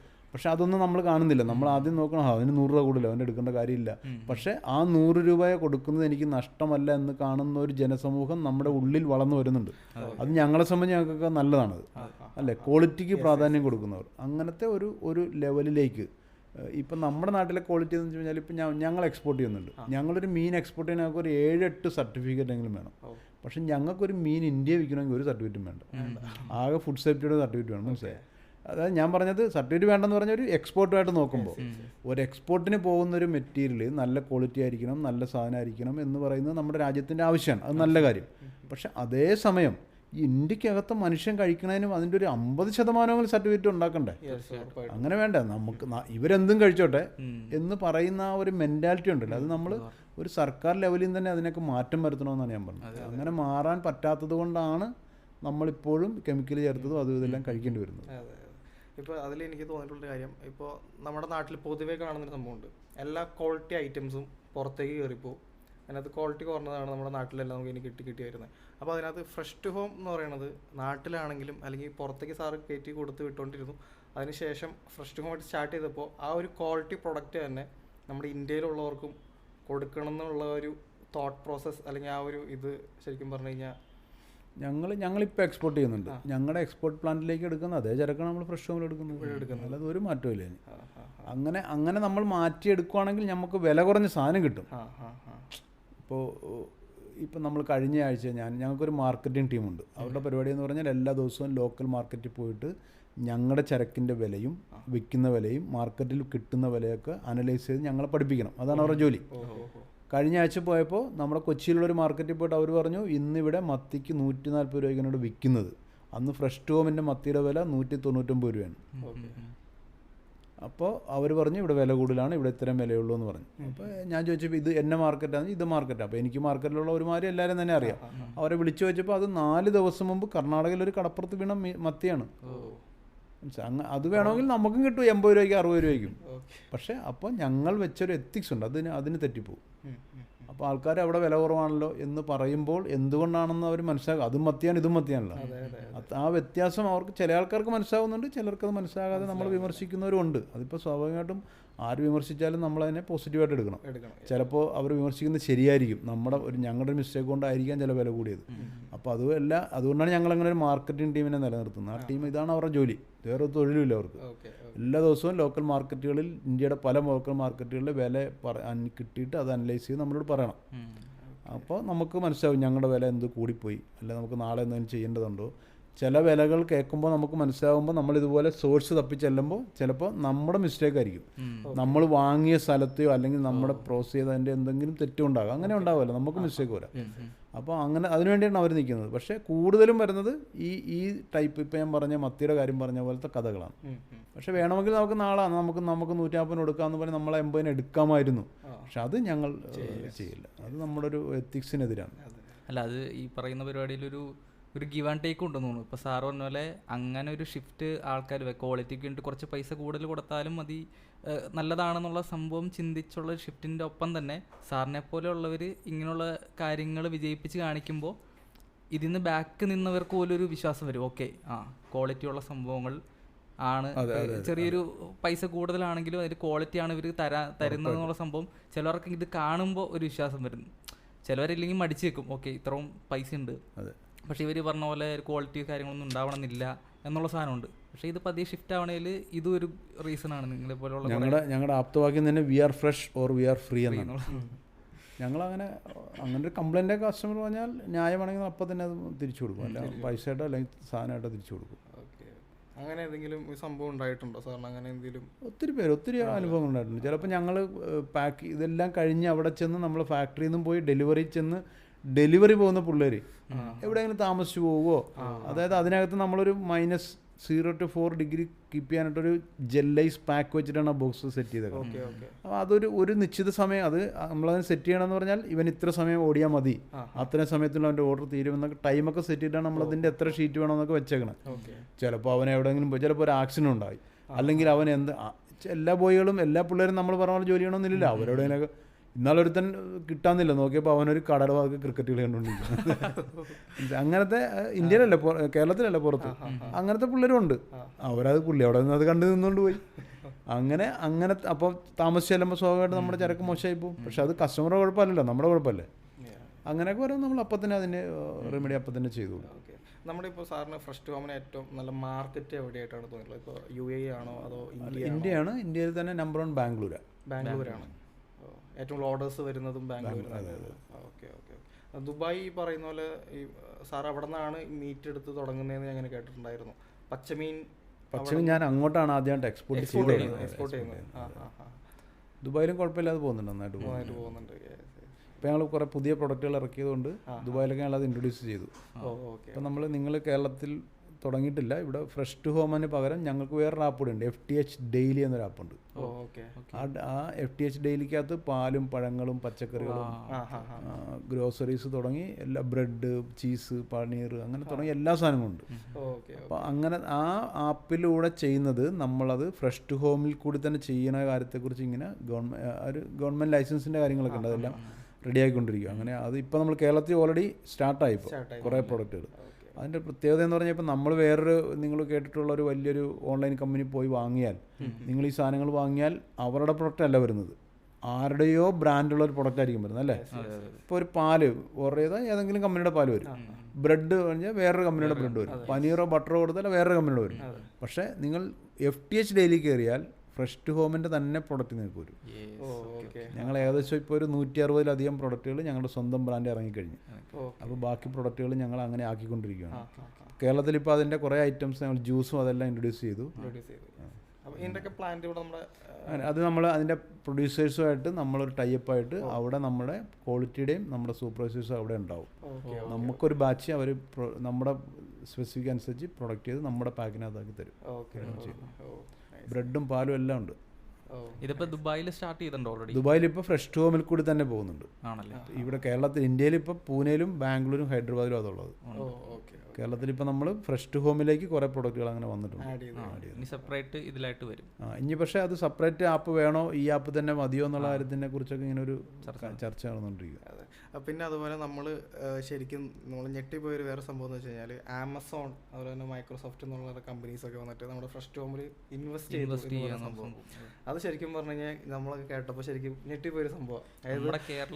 കേരളത്തിലുള്ളൊരു ബ്രാൻഡിലേക്ക് ഇതുപോലുള്ള ഇന്റർനാഷണൽ ബ്രാൻഡ്സ് വന്നിട്ട് ഇൻവെസ്റ്റ് ചെയ്യാന്ന് പറയുന്നത്, അത് ശരിക്കും പറഞ്ഞു കഴിഞ്ഞാൽ സാറിൻ്റെ ഒരു വലിയൊരു വിജയമായിട്ട് തന്നെ നമുക്കും അതുപോലെ തന്നെ നമ്മുടെ ഒരു വിജയമായിട്ട് നമുക്ക് തോന്നിയിട്ടുള്ളൊരു കാര്യമാണ്. ഇപ്പോൾ ആമസോൺ വന്നാലും ആരൊന്നും എനിക്ക് ഞെട്ടലൊന്നുമില്ല. പക്ഷേ തുടങ്ങി ആദ്യം ഞാൻ ഷാനുമായിട്ട് കൂടിയിട്ട് ആദ്യമായിട്ട് ഫേസ്ബുക്കും അവരൊക്കെ വന്ന് ഇൻവെസ്റ്റ് ചെയ്തപ്പോൾ ഞാനും ഞെട്ടിപ്പോയി. ഞാൻ പറഞ്ഞില്ലേ, ഇപ്പോൾ ഫ്രഷ് ടു ഹോം, നിങ്ങൾ കാണുന്ന ഫ്രഷ് ടു ഹോമിൻ്റെ വിജയം എന്ന് പറയുന്നത് എൻ്റെ ഒരു വിജയം എന്ന് പറയാൻ പറ്റില്ല, ഞങ്ങളുടെ ഒരു ടീമിൻ്റെ വിജയമാണ്. ഇപ്പോൾ എൻ്റെ പാർട്ണർ ഷാനും ഞാനും അല്ല ഞങ്ങളുടെ കോ ഫൗണ്ടേഴ്സും ചേർന്നിട്ട് മാത്രം അതൊരു വിജയിപ്പിക്കാൻ പറ്റിയില്ല. എല്ലാ കോ ഫൗണ്ടേഴ്സിനും അവരവരുടേതായ കഴിവുകളുണ്ട്. അതിനെല്ലാം കൂടി ഏകോപിപ്പിച്ച് കൊണ്ടുവരുമ്പോഴാണ് നമുക്കൊരു പ്രസ്ഥാനമായി മാറാൻ പറ്റുള്ളൂ. അതുകൊണ്ട് ഞാൻ എപ്പോഴും പറയുന്നത് ഒരു ടീം വർക്ക് എന്തിൻ്റെയും പിന്നിൽ വേണം, അല്ലാതെ പണ്ടത്തെ പോലെ ഒരു ഏകാംഗ കമ്മീഷൻ പരിപാടിക്ക് പോകരുത്. ആ ടീം വർക്കിൽ നിൻ്റെ വിജയമാണ് ഇപ്പോൾ ഈ കാണുന്നത് മുഴുവൻ. അല്ലെങ്കിൽ എൻ്റെ കഴിവോ അല്ലെങ്കിൽ ഷാൻ്റെ കഴിവോ അല്ലെങ്കിൽ ഒരു കോ ഫൗണ്ടർ കഴിവോ ഒന്നുമല്ല, ഞങ്ങളുടെ ടീമിൻ്റെ കഴിവാണ്. അങ്ങനത്തെ ഒരു ടീം വർക്ക്. ഇപ്പോൾ എനിക്ക് ഈ ഇൻവെസ്റ്റേഴ്സുമായിട്ടൊന്നും ഒരു പരിചയമില്ലായിരുന്നു. എനിക്ക് ഇങ്ങനെ ഒരു ലോകം ഉണ്ടെന്ന് പോലും അറിയാൻ മേലായിരുന്നു. എന്നെ ഈ ഫോബ്സ് ഇൻ്റർവ്യൂ ചെയ്ത് കഴിഞ്ഞിട്ട് സീറ്റ് ഹോം ആയിരിക്കുമ്പോൾ ഫോബ്സ് ഇൻ്റർവ്യൂ കഴിഞ്ഞിട്ട് VC സർക്കിൾ എന്ന് പറയുന്ന ഒരാൾ ഇൻ്റർവ്യൂ ചെയ്യാൻ വന്നത്. അവരൊരു ഇപ്പോഴും ഉണ്ട്, ഓൺലൈൻ പോർട്ടലാണ്. അവരുടെ അത് വായിക്കണമെങ്കിൽ അങ്ങോട്ട് പൈസ കൊടുക്കണം. അപ്പോൾ VC സർക്കിൾ വന്ന് എന്നെ ഇൻ്റർവ്യൂ ചെയ്തപ്പോൾ ആ ഒരു മലയാളി പയ്യനെ വന്ന് അവനാണ് എന്നോട് പറഞ്ഞത്, ചേട്ടൻ നോക്കിയോ കാശൊക്കെയായിട്ട് ആൾക്കാർ വരും. അപ്പോൾ എൻ്റെ വിചാരം കച്ചവടം ചെയ്യണേ നമ്മുടെ ആധാരം കൊണ്ട് പണയം വെച്ചാൽ ബാങ്കിൽ നിന്ന് കിട്ടും, മര്യാദയ്ക്ക് ചെയ്തതിനേക്കോളല്ല അതുകൊണ്ട് ബാങ്ക് പോകുന്നൊക്കെ. അതായിരുന്നു എൻ്റെ മുമ്പിലുണ്ടായിരുന്ന ഏക ബിസിനസ്സിനുള്ള വരുമാനം എന്ന് പറയുന്നത്. അതൊന്നും അല്ലാതെ പൈസ ഒന്നിനും ഇല്ലാണ്ട് പൈസയൊക്കെ ആൾക്കാർ എവിടെയൊക്കെ ഇരിപ്പുണ്ട് എന്നും വെഞ്ചർ ക്യാപിറ്റൽ ഫണ്ടിങ് എന്ന കാര്യമൊക്കെ എന്നോട് ആദ്യമായി ഞാൻ അറിയണതും പറഞ്ഞതും ഈ VC സർക്കിളിൻ്റെ ഇൻ്റർവ്യൂവിന് വന്നപ്പോഴാണ്. അത് കഴിഞ്ഞ് ഞാനും ഷാനൊക്കെ കൂടി കഴിഞ്ഞപ്പോൾ ഷാന് അവരൊക്കെയായിട്ട് കുറച്ചൊരു കണക്ഷൻ ഉണ്ടായിരുന്നു. അപ്പോൾ പിന്നെ അവർ നമ്മുടെ അടുത്ത് വന്നു, ഞങ്ങളൊക്കെ ഇൻ്റർവ്യൂ ചെയ്തു, ഞങ്ങളെല്ലാം കണ്ടു, കടപ്പുറത്തൊക്കെ വന്നു, കൊച്ചിയിൽ എല്ലായിടത്തും വന്നു. അങ്ങനെ നമ്മളെ ഇത് വിജയിക്കാനും വളരാനുള്ള സാധ്യത ഉണ്ടാകുന്ന കണ്ടിട്ടാണ് അവരെല്ലാവരും ചെയ്തത്. അപ്പോൾ ഇതിനകത്ത് മുമ്പ് പറഞ്ഞ പോലെ ഇത് നമ്മുടെ ഈ ഫസ്റ്റ് ഹോമിൽ പൈസ കിട്ടിയെന്നതിനപ്പുറത്തേക്ക് ഇത് നമ്മുടെ എല്ലാവരുടെ ഒരു വിജയമാണ് ഞാൻ പറയുന്നത്. കാരണം ചേർത്തലയിലെ ഒരു പള്ളിപ്പുറം എന്നൊരു ചെറിയ ഗ്രാമത്തിലാണ് ഞാൻ ജനിച്ചു വളർന്നത്. ഞാൻ അവിടുന്ന് തുടങ്ങിയ ഒരു ചെറിയ മീൻ കച്ചവടത്തിനകത്തേക്ക് ലോകത്തിൽ ഇത്രയും വലിയ ആൾക്കാർ നമ്മളൊരു ടീമായി കഴിഞ്ഞപ്പോൾ, ഒരു കമ്പനിയായി കഴിഞ്ഞപ്പോൾ അവരെല്ലാം പൈസ കൊണ്ടുവരുന്നു എന്ന് പറയുന്നത് കേരളത്തിൻ്റെ ഏത് മുക്കിലും മൂലയിലും ആര് തുടങ്ങുന്ന സ്റ്റാർട്ടപ്പുകളെയും നോക്കി ആരൊക്കെയോ എവിടെയൊക്കെ ഇരിപ്പുണ്ട്. യാതൊരു സംശയമില്ല. ഇതിന് ഫണ്ട് വന്നുകൊണ്ടേയിരിക്കും. കാരണം ഫണ്ടുമായി കുറേ ജനങ്ങൾ ഈ ലോകത്തിൻ്റെ പല ഭാഗത്തിരിപ്പുണ്ട്. അവർക്ക് ഇന്ന് 100 രൂപ നിക്ഷേപിച്ചാൽ 1 വർഷം 2 വർഷം കഴിയുമ്പോൾ 200 രൂപ തിരിച്ചു പോകണം എന്നൊരാഗ്രഹം മാത്രമേ ഉള്ളവർക്ക്. അതിന് അവരിങ്ങനെ നോക്കി നടക്കുവാണ് സാർ. പറഞ്ഞാൽ ഒരുപക്ഷെ വിശ്വസിക്കുകയില്ലായിരിക്കും, നോക്കി നടക്കുകയാണ്. അതിന് പറ്റിയ വേദികൾ അവർ കണ്ടെത്തിയാൽ അവർ പൈസ ഇടും ഉറപ്പായിട്ടും. അല്ല, അതിപ്പോൾ ഈ പറയുന്ന പോലെ നമ്മൾ ഫസ്റ്റ് ഹോമിനെ തന്നെ എടുത്തു കഴിഞ്ഞാൽ നമുക്ക് മനസ്സിലാകുന്ന കാര്യമാണ്. ഇത്രയും കമ്പനീസ് വന്നിട്ട് ഇവിടെ വന്നിട്ട് സാറ് പറഞ്ഞ പോലെ തന്നെ ആ പള്ളിപ്പുറം എന്ന് പറഞ്ഞ ഗ്രാമത്തിൽ വന്ന് അവരെ ഇൻവെസ്റ്റ് ചെയ്യണമെന്നുണ്ടെങ്കിൽ തന്നെ, അല്ലെങ്കിൽ ആ സാറിനെ വിശ്വസിച്ച് അല്ലെങ്കിൽ സാറിൻ്റെ ടീമിനെ വിശ്വസിച്ച് അങ്ങനെ ചെയ്യണമെന്നുണ്ടെങ്കിൽ തന്നെ ആ ഒരു ഇതാണല്ലോ. അല്ല, ഞാൻ പറഞ്ഞ ഞങ്ങൾ മാത്രമല്ല എല്ലാവരും വിശ്വസിക്കുമല്ലോ. പക്ഷേ അതൊരു പ്രൊഫഷണൽ മാനേജ്മെൻ്റ് ആയിരിക്കും, പ്രൊഫഷണലായിരിക്കണം. അതാണ് എൻ്റെ അത്യാവശ്യം വേണ്ടത്. ഇപ്പോൾ ഫ്രഷ് ഹോമിൻ്റെ വിജയം പ്രൊഫഷണലിസം മാത്രം മതിയെന്ന് ചോദിച്ചാൽ ഫ്രഷ് ഹോമിൻ്റെ വിജയം എന്ന് പറയുന്നത്, ഞാൻ ശരിക്കും പറഞ്ഞാൽ എൻ്റെ കൂടെ ഷാൻ്റെ കൂടെ ഉണ്ടായിരുന്ന എല്ലാവരും, ഞങ്ങളുടെ ബാക്കി എല്ലാ കോഫൗണ്ടേഴ്സും ശരിക്കും ഒരു കോർപ്പറേറ്റ് ലെവലിലെ ആൾക്കാരാണ്. ഞാൻ ശരിക്കും പറഞ്ഞാൽ ഞാനൊരു മാർക്കറ്റാണ്. അപ്പം മാർക്കറ്റും കോർപ്പറേറ്റും കൂടി കണ്ടുമുട്ടിയപ്പോഴാണ് ഫ്രഷ് ഹോം ഉണ്ടായത്. അപ്പോൾ എല്ലാത്തിൻ്റെ ഒരു കോമ്പിനേഷൻ എവിടെയും നമുക്ക് ആവശ്യമാണ്. അതിനെ ഒരു പ്രൊഫഷണൽ മെത്തേഡിലൂടെ നമ്മൾ കൊണ്ടുപോയാൽ മാത്രമേ നമുക്ക് വിജയിക്കാൻ പറ്റൂ. എന്നേക്കാളും കഴിവുള്ള, എന്നേക്കാളും മീനെ അറിയാവുന്നവരൊക്കെ ഒരുപക്ഷെ കേരളത്തിൽ ഉണ്ടാകുമായിരിക്കും. പക്ഷേ ആ ഒരു പ്രൊഫഷണലിസം ഇല്ലായ്മ അവരെയൊക്കെ പലയിടത്തും പുറകോട്ട് വലിച്ചിട്ടുണ്ടാവും. ഈ സാർ ഈ ഫിഷ് എന്ന് പറയുന്ന സംഭവം, അല്ലെങ്കിൽ ഫിഷിലേക്ക് സാറ് വന്നത് ഈ പറയുന്ന അതിനോടുള്ള സ്നേഹം കൊണ്ടാണ്, അല്ലെങ്കിൽ സാറിൻ്റെ വീട് ഈ പറയുന്ന ഒരു തീരത്തിന് അടുത്തായിട്ടാണെന്നൊക്കെ നമുക്ക് കേട്ടിട്ടുണ്ടായിരുന്നു. അപ്പോൾ അത് കഴിഞ്ഞിട്ട് ഇത് സാറ് ജോബിന് കയറി, അത് കഴിഞ്ഞ് ഫിഷിലേക്ക് ഇങ്ങനെ എത്തി, അത് കഴിഞ്ഞിട്ട് നമ്മുടെ ആദ്യം തുടങ്ങിയ കമ്പനി പൂട്ടിപ്പോകേണ്ടതായിട്ട് വന്നു. കഴിഞ്ഞിട്ട് പിന്നെ സ്റ്റാർട്ട് ചെയ്ത് വന്നു കഴിഞ്ഞപ്പോൾ ഫസ്റ്റ് പോയ ഫിഷ് അല്ലെങ്കിൽ ഫസ്റ്റ് ഡെലിവറിങ് ഉണ്ടായിരുന്നത് എന്തിനാണെന്നോ അല്ലെങ്കിൽ എന്ത് ടൈപ്പ് ഓഫ് ഫിഷസ് ആണ് കൂടുതൽ പോയത്, അതെങ്ങനെ ഓർമ്മയുണ്ടോ സാറിന്? അന്ന് കൂടുതലും പോയത് മത്തിയും നെയ്മീനുമായിരുന്നു. കേരളത്തിൽ ഇപ്പോഴും ആൾക്കാർക്ക് ഏറ്റവും കൂടുതൽ ഇഷ്ടമുള്ള ഫിഷ് എന്ന് പറയുന്നത് മത്തി തന്നെയാണെന്നാണ് അല്ലേ? മത്തി ഏറ്റവും കൂടുതൽ. പക്ഷെ ഇപ്പം ഞങ്ങൾ മത്തി കഴിഞ്ഞിട്ട് ഞങ്ങളായിട്ടൊരു സാധനത്തിനെ ഇൻട്രൊഡ്യൂസ് ചെയ്ത് കൊണ്ടുവന്ന് വിജയിപ്പിച്ചത് ബാസ എന്ന മീനാണ്. ബാസ. ഇപ്പം നിങ്ങൾ ഏതെങ്കിലും ഒരു 5 സ്റ്റാർ ഹോട്ടലൊക്കെ പോയാൽ എല്ലായിടത്തും ബാസ ആയിരിക്കും. അത് ശരിക്കും വിയറ്റ്നാമിൽ നിന്ന് ഇമ്പോർട്ട് ചെയ്ത ബാസയാണ്. നമ്മൾ ഫ്രഷ് ടു ഹോം ആലപ്പുഴ ജില്ലയിൽ 40 ഏക്കറിൽ ബാസ കൃഷി ചെയ്യുന്നുണ്ട്. ഞങ്ങളുടെ സ്വന്തം ബാസയാണ് ഞങ്ങൾ ഇതിനകത്തോട് ചെയ്തത്. അപ്പോൾ മത്തി കഴിഞ്ഞാൽ 2ാം സ്ഥാനത്ത് ഏറ്റവും കൂടുതൽ ചിലവാകുന്ന ബാസയാണ്. 2 കാര്യങ്ങളുണ്ട്. ഒന്ന് മുമ്പ് ഞാൻ പറഞ്ഞില്ല, 80% വിലയിൽ നോക്കുന്ന ഒരു കസ്റ്റമർ ബേസ് അവിടെ ഉണ്ട്. ബാസ നമുക്ക് വില കുറച്ച് കൊടുക്കാൻ പറ്റും. കാരണം ഞങ്ങളുടെ സ്വന്തം പ്രൊഡക്ഷനാണ്, ഞങ്ങളുടെ സ്വന്തമാണ്, പിന്നെ അത്ര ഫ്രഷുമാണ്, നമ്മൾ പിടിച്ചുകൊണ്ട് വരുന്നത്. അപ്പോൾ ബാസ എന്ന് ഞാനൊരിക്കലും പ്രതീക്ഷിച്ചിരുന്നില്ല കേരളത്തിലെ ജനങ്ങൾ ഒരു ഫ്രഷ് വാട്ടർ ഫിഷിനെ, കരിമീൻ ഒഴിച്ച് ഒരു ഫ്രഷ് വാട്ടർ ഫിഷിനെ ഇത്രയധികം ഇഷ്ടപ്പെടുമെന്ന്. കാരണം ഇപ്പോൾ കട്ലാരോഹു എന്നൊക്കെ പറഞ്ഞ ബംഗാളികൾ കഴിക്കുന്നത് നമ്മുടെ നാട്ടിൽ ഓടുത്തേ ഇല്ലത്. പക്ഷേ അതുപോലെ തന്നെ ഒരു സാധനമാണിത്. എന്നാലും നമ്മുടെ സ്വന്തം പ്രൊഡക്ഷൻ ആയതുകൊണ്ടും നമ്മുടെ നാട്ടിലെ വെള്ളത്തിൽ വളർന്നുകൊണ്ടും പിന്നെ വിലയിൽ എല്ലാവർക്കും അഫോർഡബിൾ ആയതുകൊണ്ടൊക്കെയായിരിക്കാം ബാസ ഭയങ്കരമായിട്ട് കമ്പനി ഞങ്ങളെ സംബന്ധിച്ച് ഭയങ്കരമായിട്ട് കത്തിക്കയറി. പക്ഷെ ഇപ്പോഴും മത്തി തന്നെയാണ് രാജാവ്. മത്തിയുടെ തന്നെ ഒരുപാട് പ്രൊഡക്ട്സ് എനിക്ക് തോന്നുന്നു ചെയ്യുന്നുണ്ട്. അതുപോലെ നമുക്കിപ്പോൾ ഈ സ്റ്റാർട്ടപ്പുകൾ, അതായത് സാർ ഇപ്പോൾ കേരള സ്റ്റാർട്ടപ്പ് മിഷൻ്റെ ഒരു പ്രധാനപ്പെട്ട ഒരു ഇതിൽ നിൽക്കുന്ന ഒരാളാണ്. അപ്പോൾ നമ്മുടെ കേരളത്തിലുള്ള ഇപ്പോഴത്തെ പുതിയ തലമുറ സ്റ്റാർട്ടപ്പിലേക്ക് ഇറങ്ങുമ്പോൾ പലർക്കും പേടിയാണ്. എങ്ങനെ അതിനെ കാണണം, എങ്ങനെ മുന്നോട്ട് കൊണ്ടുപോകണം, തുടങ്ങിക്കഴിഞ്ഞാൽ വിജയിക്കുമോ, കുറേ പേടിയും സംശയങ്ങളുമാണ്.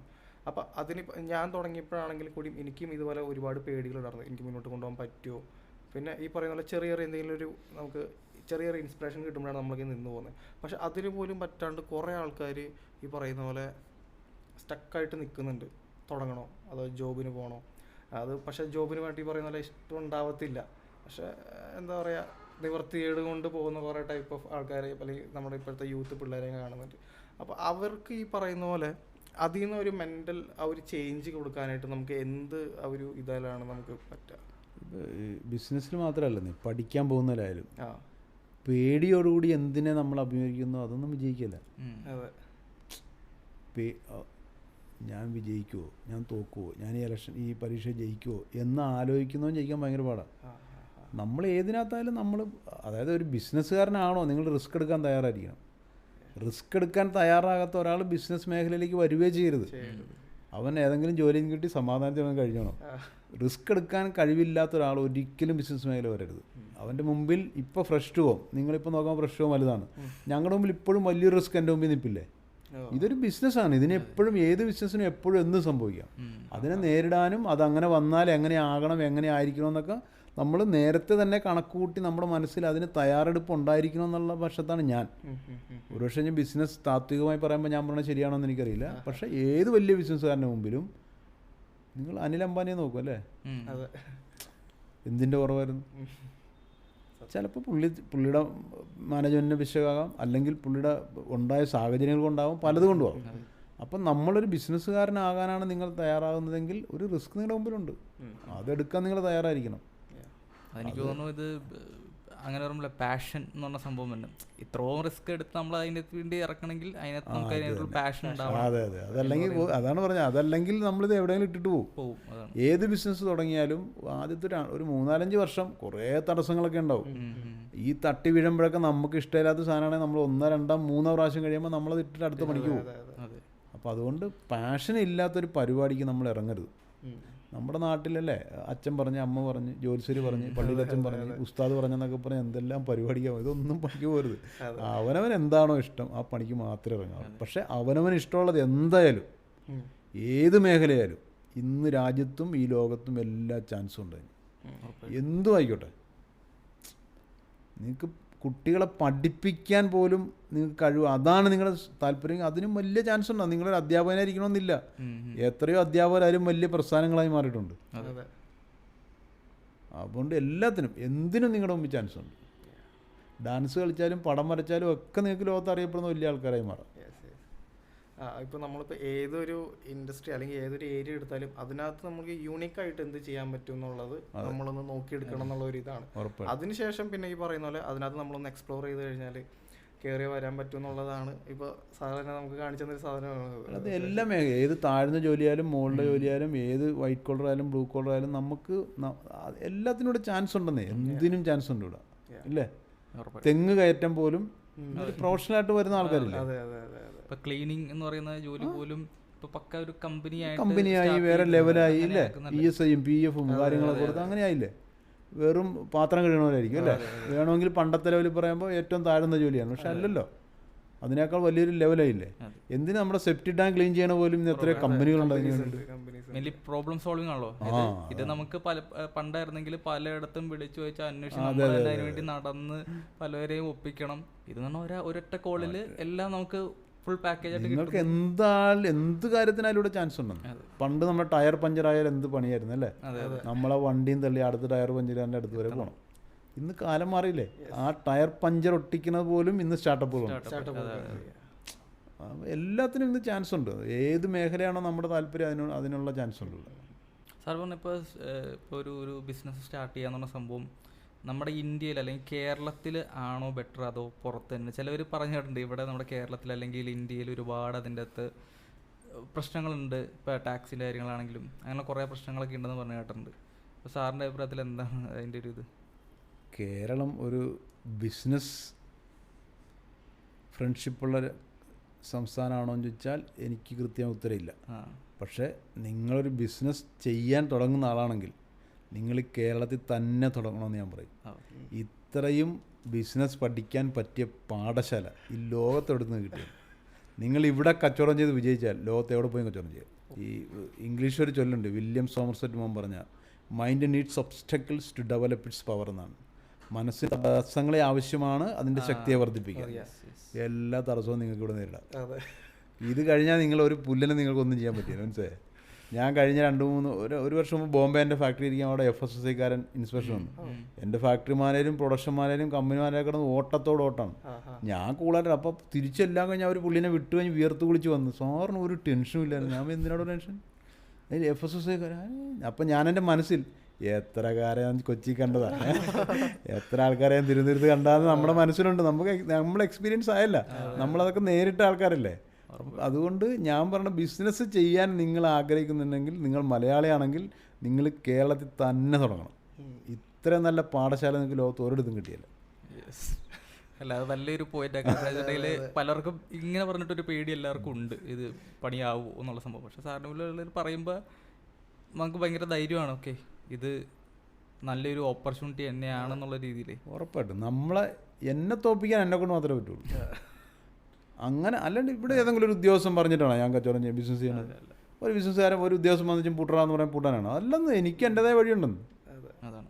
അങ്ങനെ നമ്മൾ ആത്മവിശ്വാസം മുന്നോട്ട് പോകാതെ നമ്മൾ ആരെങ്കിലും പറഞ്ഞിട്ട് എന്തുകൊണ്ടാണ് ചിലർ പറയുമ്പോൾ തുള്ളണമെന്നറിയോ, നമ്മൾ ചെയ്യേണ്ട മുഴുവൻ നമ്മൾ ചെയ്യുന്നില്ല കൃത്യമായിട്ട്. അതുകൊണ്ടാണ് അവൻ്റെ മുമ്പിൽ നമ്മൾ നിന്ന് കൊടുക്കേണ്ടി വരുന്നത്. നമ്മൾ നമ്മുടെ സ്റ്റാഫിന് എല്ലാവരും ESIയും PF അതെല്ലാം കൊടുത്ത് പൊക്കൊന്നേ. എന്തിനാണ് നമ്മൾ അതിനകത്ത് ലാഭം പിടിക്കുന്നത്? അങ്ങനെയൊക്കെ പിടിക്കുമ്പോഴാണ് ചില ആൾക്കാർ വരുമ്പോൾ നമുക്ക് അവരുടെ മുമ്പിൽ നിന്ന് കൊടുക്കേണ്ടി വരും, അവർ പറഞ്ഞു കേൾക്കേണ്ടി വരും. എന്ത് കാര്യത്തിനാണ്? നമ്മൾ കറക്റ്റായിട്ട് പോയി കഴിഞ്ഞാൽ നമ്മുടെ വഴിയെ നേരെ നല്ല ആ എത്തിക്സ് കീപ്പ് ചെയ്ത് നമ്മൾ മുന്നോട്ട് പോയാൽ പോരെ. അതുകൊണ്ട് കേരളം തന്നെ നിങ്ങൾ ബിസിനസ് തുടങ്ങണമെന്നാണ് എൻ്റെ പ്രശ്നം. അല്ല, ഞാൻ സത്യം പറഞ്ഞാൽ എനിക്ക് ദുബായിൽ സ്റ്റാർട്ട് ചെയ്യണമെന്നൊരു ആഗ്രഹത്തിലാണ് ഞാൻ ഇരുന്നത്. അത് കഴിഞ്ഞ് പിന്നെ ഞാൻ നോക്കിയപ്പോൾ കേരളത്തിൽ സ്റ്റാർട്ട് ചെയ്യാം. കാരണം ദുബായിൽ അത്രയും വലിയ മാർക്കറ്റാണ്, നമുക്ക് ഒരുപാട് ചാൻസസ് ഉണ്ട്. പക്ഷെ കേരളത്തിൽ എന്ന് പറയുമ്പോൾ ചെറിയ മാർക്കറ്റ് ആണെങ്കിൽ കൂടിയും ചിലപ്പോൾ കുറേ പഠിക്കാൻ എനിക്കുണ്ടാവും എന്നെനിക്കൊരു തോട്ട് എനിക്ക് കിട്ടി. അതിൻ്റെ ഒരു ബേസിലാണ് ഞാൻ നാട്ടിലും തുടങ്ങുന്നത്. തുടങ്ങിക്കഴിഞ്ഞ് കുറേ നാൾ വെറുതെ ഇരിക്കേണ്ടി വന്നു. കുറേ നാൾ വർക്കൊന്നുമില്ല, ഭയങ്കര ബുദ്ധിമുട്ടായിരുന്നു. പക്ഷെ അത് കഴിഞ്ഞ് ഞാൻ കുറേ കാര്യങ്ങൾ പഠിച്ചു. അപ്പോൾ എനിക്ക് മനസ്സിലായി കേരളം തന്നെയാണ് നല്ലൊരു മാർക്കറ്റ് എന്ന് എനിക്ക് മനസ്സിലായി. അത് ശരിക്കും പറഞ്ഞാൽ ഭയങ്കര ഒരു ഇൻസ്പിറേഷൻ കിട്ടിയൊരു സംഭവം തന്നെയാണ്. ദുബായ് എന്ന് പറഞ്ഞാൽ UAE ആ UAE മൊത്തം ആൾക്കാരെയും കൂടി എണ്ണ എടുത്താൽ നമ്മുടെ എത്ര ജില്ലയുടെ ആളുണ്ടാവും? അതെ, നിങ്ങളവിടെ തലകുത്തി പറഞ്ഞാൽ അത്ര ആൾക്കാരെല്ലാം എടുത്താൽ നിങ്ങൾക്ക് എത്താൻ പറ്റുള്ളല്ലോ, ഇല്ലേ? ഇന്ത്യയുടെ ഏതെങ്കിലും ഒരു എത്ര ശതമാനം ഉണ്ടാവും? അത്രേ ഉള്ളൂ എല്ലാം കൂടി. നിങ്ങളവിടെ കൂടെ തലകുത്തി പറഞ്ഞാൽ നിങ്ങൾക്ക് എല്ലാവരുടെ മുമ്പിൽ എത്തിയാലും നിങ്ങൾ അത്രയും പേരുടെ മുമ്പിൽ എത്തുള്ളൂ. അതല്ലല്ലോ, ഇത് 140 കോടി ജനങ്ങളല്ലേ. ചെറിയ മാർക്കറ്റ് ഒന്നുമല്ല, ചെറിയ മാർക്കറ്റ് ഒന്നുമല്ല. നമ്മൾ ചിന്തിക്കുന്ന ഓരോ ചെറിയ ചെറിയ ചിന്തകളിൽ പോലും നമുക്ക് പൈസ ഉണ്ടാക്കാനുള്ള ഐഡിയാസ് നമുക്ക് ഈ പറയുന്ന ഇന്ത്യയിൽ നിന്ന് നമുക്ക് കിട്ടുന്നതാണ്. സാർ, അപ്പോൾ ഇനി എനിക്ക് ചോദിക്കാനുള്ള കാര്യം വെച്ചാൽ നമ്മുടെ പുതിയതായിട്ട് വളർന്നു വരുന്ന ഒരു തലമുറയ്ക്ക്, അതായത് ഇപ്പോൾ ഞാൻ നേരത്തെ പറഞ്ഞ പോലെ തന്നെ പലരും പുറത്തേക്ക് പോകുന്നത് സ്വന്തമായിട്ട് ബിസിനസ് ചെയ്യാനായിട്ട് പേടിയുള്ള ഒരു ഇതായതുകൊണ്ട് തന്നെയാണ്. അപ്പോൾ അവരെ ഇവിടെ വന്നിട്ട് നിങ്ങൾക്ക് ഇങ്ങനെ ഒരു മാർക്കറ്റ് അല്ലെങ്കിൽ ഇങ്ങനെ ഒരു മാർക്കറ്റ് ഉണ്ട്, നിങ്ങൾക്ക് ഇഷ്ടമുള്ളൊരു ബിസിനസ് നമുക്ക് ഇവിടെ തുടങ്ങാം എന്ന് പറഞ്ഞു കൊടുക്കാനായിട്ട് ഇപ്പോൾ കുറച്ച് പേരുണ്ടെങ്കിൽ കൂടിയും അവർക്ക് പേടിയാണ്. അതിൻ്റെ പേരിലാണെന്നാണ് എനിക്ക് തോന്നുന്നത്. പിന്നെ ഈ പറയുന്ന പോലെ തന്നെ കുറേ ആൾക്കാർ ഇമിറ്റേറ്റ് ചെയ്യുന്ന പോലെ എനിക്ക് ഫീൽ ചെയ്തിട്ടുണ്ട്. നമ്മുടെ ഇപ്പോഴത്തെ യൂത്ത് ഇന്നൊരാൾ അവൻ പുറത്തേക്ക് പോയി എന്നാൽ പിന്നെ ഞാനും പുറത്തേക്ക് പോകാം, അങ്ങനെ ഒരു ഇമിറ്റേഷൻ നടക്കുന്നുണ്ട്. പക്ഷേ ആ ഒരു കാര്യം ബിസിനസ്സിൽ നടക്കുന്നില്ല. അല്ലെങ്കിൽ അവൻ ബിസിനസ് തുടങ്ങി എന്നാൽ ഞാൻ ബിസിനസ് തുടങ്ങാം എന്നൊരു സംഭവം ഞാൻ ആ ഒരു ഇമിറ്റേഷൻ ബിസിനസ്സിൽ മാത്രം ഞാൻ കണ്ടിട്ടില്ല. ബാക്കി എല്ലാത്തിലും ഞാൻ അങ്ങനെ ഒരു സംഭവം ശരിക്കും കാണുന്നുണ്ട്. എന്താ പറയുക, നമ്മളെ ഇപ്പോൾ എല്ലാവർക്കും ബിസിനസ്സുകാരനാകാൻ പറ്റില്ല. ഇപ്പം ലോകത്തിലെ എല്ലാ രാജ്യങ്ങളിലും ഏറ്റവും കൂടുതൽ ആൾക്കാർ ബഹുമാനിക്കുന്ന ഒരു ബിസിനസ് സമൂഹത്തെയാണ്. നമ്മുടെ നാട്ടിലാണ് അതിന് കുറച്ച് കുറവുള്ളത്. വേറെ രാജ്യത്ത് വെച്ച് നോക്കിയാൽ ബിസിനസ്സുകാരെന്ന് പറയുന്നവർക്ക് വേറെ ലെവലാണ്. അതായത് ഇപ്പോൾ അമേരിക്കയിൽ ഒരു അമേരിക്കൻ പ്രസിഡന്റിനേക്കാളും വിലയാണ് ഫേസ്ബുക്കിൻ്റെ അവരുടെയൊക്കെ ആൾക്കാർക്ക്, അല്ലേ? അത് വേറെ ലെവലാണത്. അപ്പോൾ അങ്ങനെയുള്ള അതൊരു ബിസിനസ് മേഖലയിൽ വളരുക, അല്ല ബിസിനസ്സിൽ വളരുക എന്ന് പറയുന്നത് അവൻ ശരിക്കും ഒരു സെലിബ്രിറ്റി ആകാനുള്ള എല്ലാ സാധ്യതയും നമ്മുടെ മറ്റ് രാജ്യങ്ങളിലുണ്ട്. പക്ഷെ നമ്മുടെ നാട്ടിൽ അതിലേക്ക് ആയിട്ടില്ല. അതുകൊണ്ട് തന്നെ ഇപ്പോൾ ഈ പുറത്തു പോകുന്ന കുട്ടികൾ എല്ലാവരും കൂടി ബിസിനസ് തുടങ്ങാനൊന്നും പറ്റിയില്ല. ബിസിനസ് തുടങ്ങാൻ ചിലരെ കൊണ്ടേ പറ്റുള്ളൂ. ഞാനെപ്പോഴും പറയുന്നൊരു കാര്യമുണ്ട്, നിങ്ങൾക്ക് ഒരു ബിസിനസ് തുടങ്ങാൻ പലരെ കൊണ്ട് പറ്റും, ഒരു ബിസിനസ് പൂട്ടാൻ എല്ലാവരെ കൊണ്ടും പറ്റും. പക്ഷെ ഒരു ബിസിനസ് കൊണ്ടു നടക്കാൻ ചിലരെ കൊണ്ടേ പറ്റുള്ളൂ. ആ ചിലർ വേണം ബിസിനസ് തുടങ്ങാനായിട്ട്. അല്ലാതെ നമ്മൾ തുടങ്ങിയവരെല്ലാവരും ബിസിനസ്, അതുകൊണ്ടാണ് പല ബിസിനസ്സും തുടങ്ങി കുറച്ചാൽ കഴിയുമ്പോൾ നിന്ന് പോകും. പൂട്ടിക്കെട്ടാൻ എല്ലാവരെ കൊണ്ടും പറ്റും, പക്ഷെ അത് കൊണ്ടു നടക്കാൻ ചിലരെ കൊണ്ടേ പറ്റുള്ളൂ. ആ ചിലരിലാകാൻ എല്ലാവരെ കൊണ്ട് ആ ചിലരാകാൻ പറ്റിയില്ല. അതുകൊണ്ട് നമ്മൾ പുറത്തു പോണ കുട്ടികളെല്ലാവരും വന്നൊരു ബിസിനസ് തുടങ്ങണമെന്ന് പറഞ്ഞാൽ നടക്കണ കാര്യമല്ല, എല്ലാവരെ കൊണ്ടും ചെയ്യാൻ പറ്റിയില്ല. അത് അങ്ങനത്തെ അല്ല. ഇപ്പം എനിക്ക് ഡോക്ടർ ആകണമെന്ന് പറഞ്ഞാൽ എന്നെ കൊണ്ട് നടക്കുക, എനിക്ക് അതിനുള്ള കഴിവില്ലെന്നേ, അത് ഞാൻ അംഗീകരിക്കണ്ടേ? അല്ല എനിക്ക് എൻജിനീയർ ആകണമെന്ന് ഞാൻ വിചാരിച്ചാൽ നടക്കുമോ? അത് വിചാരിച്ച് നടക്കുമെന്ന് ചോദിച്ചാലല്ല, പക്ഷേ എന്നെക്കൊണ്ട് അതിന് കഴിയില്ല എന്ന് ഞാൻ തന്നെ ബോധ്യപ്പെട്ട ആളാണ്. അപ്പോൾ പിന്നെ നമ്മൾ അതിനെക്കുറിച്ച് പിന്നെ എനിക്ക് കഴിവുള്ള, അതാണ് ഞാൻ പറഞ്ഞത്, ഓരോ മനുഷ്യർക്കും ഓരോ കഴിവുകളുണ്ട്. അവനവൻ്റേതായ ഒരു കഴിവ് എല്ലാ മനുഷ്യരിലും ഒളിഞ്ഞിരിപ്പുണ്ട്. അത് നമ്മൾ കണ്ടെത്തുക എന്നാണ് നമ്മുടെ ഏറ്റവും വലിയ വിജയം. അത് ഞാൻ എത്രയും നേരത്തെ എന്നെ കണ്ടെത്തിയോ അവിടെ നിന്നാണ് ഞാൻ തുടങ്ങുന്നത്. അല്ലാണ്ട് ഒരാളെ കണ്ടിട്ടോ അല്ല ആരെയും ചെയ്യുന്ന കണ്ടിട്ടോ ഒരു പരിപാടിക്ക് ഇറങ്ങരുതെന്ന് ഞാൻ പറഞ്ഞത് അതുകൊണ്ടാണ്. സാർ, അപ്പോൾ അതുപോലെ തന്നെ നമ്മുടെ ഇന്ത്യയിൽ ഇപ്പോഴത്തെ ഒരു എഡ്യൂക്കേഷൻ സിസ്റ്റം എല്ലാവരും ഇപ്പോൾ ചോദ്യം ചെയ്യുന്നൊരു സംഭവമാണ് അവിടെ നമ്മുടെ ഇന്ത്യയിൽ അല്ലെങ്കിൽ കേരളത്തിലെ എഡ്യൂക്കേഷൻ സിസ്റ്റം എന്ന് പറയുന്നത്. ഞാനിപ്പോൾ പല രാജ്യങ്ങളിൽ പോയ എൻ്റെ അനുഭവം വെച്ചിട്ടേ നമ്മുടെ വിദ്യാഭ്യാസ രീതി, ഈ സിസ്റ്റം പൊളിച്ചെഴുതേണ്ട കാലം കഴിഞ്ഞു. ഇതായത് എന്നെ പഠിപ്പിച്ച കാലത്ത് ഞാൻ കുറേ തല്ലുകൊണ്ടുണ്ട് സാറന്മാർ. എന്തിനാണെന്നറിയോ? സൈനെ, കോസെ, ടാനെ, ലസാഗു എനിക്കിപ്പോഴും അറിയാൻ പറ്റില്ല എന്തിനാണ് എന്നെ പഠിപ്പിച്ചതെന്ന് അറിയില്ല. ഞാനിതുവരെ അത് ഉപയോഗിച്ചിട്ടുമില്ല, എനിക്കത് ഉപയോഗിക്കേണ്ടി വന്നിട്ടില്ല. പക്ഷേ എൻ്റെ കൂടെ പഠിച്ച ആരൊക്കെയോ ഇപ്പോഴും അതൊക്കെ ഉപയോഗിക്കുന്നവരുണ്ടാവും. അപ്പം നമ്മുടെ വിദ്യാഭ്യാസ മേഖല നമ്മുടെ പഠനത്തിൻ്റെ ഏതോ ഒരു പോയിന്റിൽ വെച്ച് നമ്മൾ വേർതിരിക്കേണ്ടതായിരുന്നു. ഇവനെ പഠിപ്പിക്കേണ്ടത് ലസാഗു അല്ല, ഇവനെ പഠിപ്പിക്കേണ്ടത് ലസാഗു ആണ് എന്ന് നമ്മുടെ വിദ്യാഭ്യാസം ആ സിസ്റ്റം നമ്മളെ കണ്ടെത്തേണ്ടിയിരുന്നു. ആ ഒരു ഉത്തരവാദിത്വം കൂടി ഇപ്പോൾ ആരുടെ തലയിലാണെന്നറിയോ? ഈ വിദ്യാർത്ഥികളുടെ തലയിൽ തന്നെയാണ്. അവൻ എങ്ങോട്ട് തിരിയണമെന്ന തീരുമാനം അവൻ തന്നെ എടുക്കണം ഇപ്പോൾ. അതാണ് നമ്മുടെ ഒരു പ്രശ്നം. മറ്റുള്ളത് അങ്ങനെയല്ല. ഒരു രാജ്യത്തൊക്കെ വേറെ ഒരു 8ാം ക്ലാസ്സൊക്കെ ആകുമ്പോൾ അവൻ്റെ മുമ്പിലേക്ക് കുറേ ഓപ്ഷൻ വരുവാണ്. ആ ഓപ്ഷനിൽ നിന്നാണ് അവൻ കാര്യങ്ങളിലേക്ക് മാറുന്നത്. കൃഷിയെ സ്നേഹിച്ച് കൃഷിക്കാരനായി മാറുന്ന എത്രയോ കുട്ടികൾ വിദേശത്തുണ്ട്. കോടീശ്വരന്മാരെ കൃഷിക്കാരുണ്ട് ഇല്ലേ? അങ്ങനത്തെ ഒരു വേർതിരിവ് കൊടുക്കാൻ നമ്മുടെ സിസ്റ്റം ഇതുവരെ പഠിച്ചിട്ടില്ല. ഇഷ്ടമില്ലാത്ത എന്നെയും പഠിപ്പിക്കുന്നത് അത് തന്നെയാണ്, ഇഷ്ടമുള്ള ഒരാളെയും പഠിപ്പിക്കുന്നത് അത് തന്നെയാണ്. നമ്മുടെ അഭിരുചികൾ എന്തായാലും നമ്മൾ ഒരേ സാധനം പഠിക്കുകയാണ്. കാണാപ്പാടം പഠിച്ച് എഴുതാൻ കഴിവുള്ള ഒരുത്തനുണ്ടെങ്കിൽ നമ്മുടെ ഈ സിസ്റ്റം വിജയിക്കാൻ പറ്റും. ഇപ്പോഴത്തെ വിദ്യാഭ്യാസ മേഖല പരീക്ഷ ജയിക്കാൻ വേണ്ടി മാത്രമുള്ള പഠനങ്ങളാണ് നമ്മൾ ചെയ്യുന്നത്. അതുകൊണ്ട് നമ്മുടെ വിദ്യാഭ്യാസ മേഖല മൊത്തം അടിമുടി പൊളിച്ചെഴുതണം. ഞാനിന്നാളൊരു കോളേജിൽ പോയപ്പോൾ ആ യൂണിവേഴ്സിറ്റിയിൽ MBAയുടെ സിലബസ് കഴിഞ്ഞ 8 വർഷമായിട്ട് പുതുക്കിയിട്ടില്ല. 8 വർഷം മുമ്പുള്ള ഒരു MBA സിലബസ് പഠിക്കണവൻ പുറത്തിറങ്ങിയിട്ട് എന്ത് ചെയ്യാൻ പറ്റുമവന്? അതിനേക്കാൾ അപ്ഡേറ്റഡ് ആണ് ഇപ്പോൾ. 8 വർഷം കൊണ്ട് ഈ ഒന്നുമില്ല, വേറെ ബാക്കി മേഖലയൊക്കെ പോട്ടെ, ഈ കമ്പ്യൂട്ടറിൽ കൂടി എന്തെല്ലാം മാറ്റങ്ങളുണ്ട്, എന്തോരം സാധനങ്ങളുണ്ട്. ഇതൊന്നും അവൻ അറിയുന്നില്ല. അവൻ 8 വർഷം മുമ്പ് ആരോ എഴുതി വെച്ച സാധനം പഠിച്ചും പുറത്തിറങ്ങി അവൻ എന്ത് ചെയ്യാൻ പറ്റുമോ? എന്നിട്ട് അവനെ കുറ്റം വേണ്ട കാര്യമുണ്ടോ? അപ്പം നമ്മുടെ സിസ്റ്റം പൊളിച്ചെഴുതണമെന്നുള്ള കാര്യത്തിൽ യാതൊരു സംശയമില്ല. ഇപ്പോൾ നമ്മുടെ AI വന്നു. AI ഇപ്പോൾ വന്നിട്ട് AI ഇപ്പോൾ എല്ലാ മേഖലയിലും AI വളർന്നു വന്നുകൊണ്ടിരിക്കുകയാണ്. ഇപ്പോൾ പലർക്കും ജോലി നഷ്ടപ്പെടുന്നുണ്ട്, എല്ലാവർക്കും പേടിയായിക്കൊണ്ടിരിക്കുകയാണ്. ഇനി AI-യുടെ അടുത്തൊരു സ്റ്റെപ്പ് എന്തായിരിക്കും എന്നുള്ള രീതിക്ക്. അപ്പോൾ സാർ ഇപ്പോൾ ഫസ്റ്റ് ഹോമിന് AI ആയിട്ട് അങ്ങനെ എന്തെങ്കിലും ഒരു ഇത് കാണുന്നുണ്ടോ? ഞങ്ങളുടെ ഒരു പ്രൊഡക്ഷൻ പ്രോസസ്സ് AI വെച്ച് ഞങ്ങളിപ്പോൾ സെറ്റ് ചെയ്തുകൊണ്ടിരിക്കുക. അതായത് പ്രൊക്യൂർമെൻറ്റ് മുതൽ ഒരു കസ്റ്റമറുടെ കയ്യിൽ എത്തുന്നവരെ. അതിനകത്ത് ചില മേഖലകൾ ഒരു AI-യുടെ കാര്യങ്ങൾ ചെയ്തുകൊണ്ടിരിക്കുകയാണ് ടെക്നിക്കൽ ടീം. ഞങ്ങളുടെ ഒരു കോഫൗണ്ടർ ഉണ്ട്, CTO ഞങ്ങളുടെ ജയേഷ്. അത് ഉപയോഗിച്ച് ഒരു സിസ്റ്റം നമ്മൾ ഉണ്ടായിക്കൊണ്ടിരിക്കുക. അപ്പോൾ അത് സാറിന് എങ്ങനെയാണ് കാണുന്നത്? അതിൻ്റെ ആ ഒരു എന്താണ് ഇനി വരുന്ന ഒരു തലമുറയ്ക്ക് നമ്മുടെ ഈ ചോദ്യത്തിലേ AI വരുന്നു, തൊഴിൽ പോകും എന്നൊക്കെ പറയുന്നില്ലേ? ഇതല്ലേ പണ്ട് നമ്മൾ കമ്പ്യൂട്ടർ വന്നപ്പോൾ പറഞ്ഞത്. നമ്മൾ ഈ പുരോഗതിയെ എല്ലാത്തിനും നെഗറ്റീവായി എടുക്കുക. കമ്പ്യൂട്ടർ വന്നാൽ പണി പോകുമെന്ന് പറഞ്ഞ് സമരം ചെയ്യുക. AI വന്നാൽ ഇനി എന്ത് ചെയ്യുന്നവർക്ക് അതിനെതിരെ സമരം ചെയ്യുക. ഇതൊന്നും അല്ലെന്ന്, അതിനകത്തുള്ള ചാൻസുകൾ നമ്മൾ ഉപയോഗിക്കുക.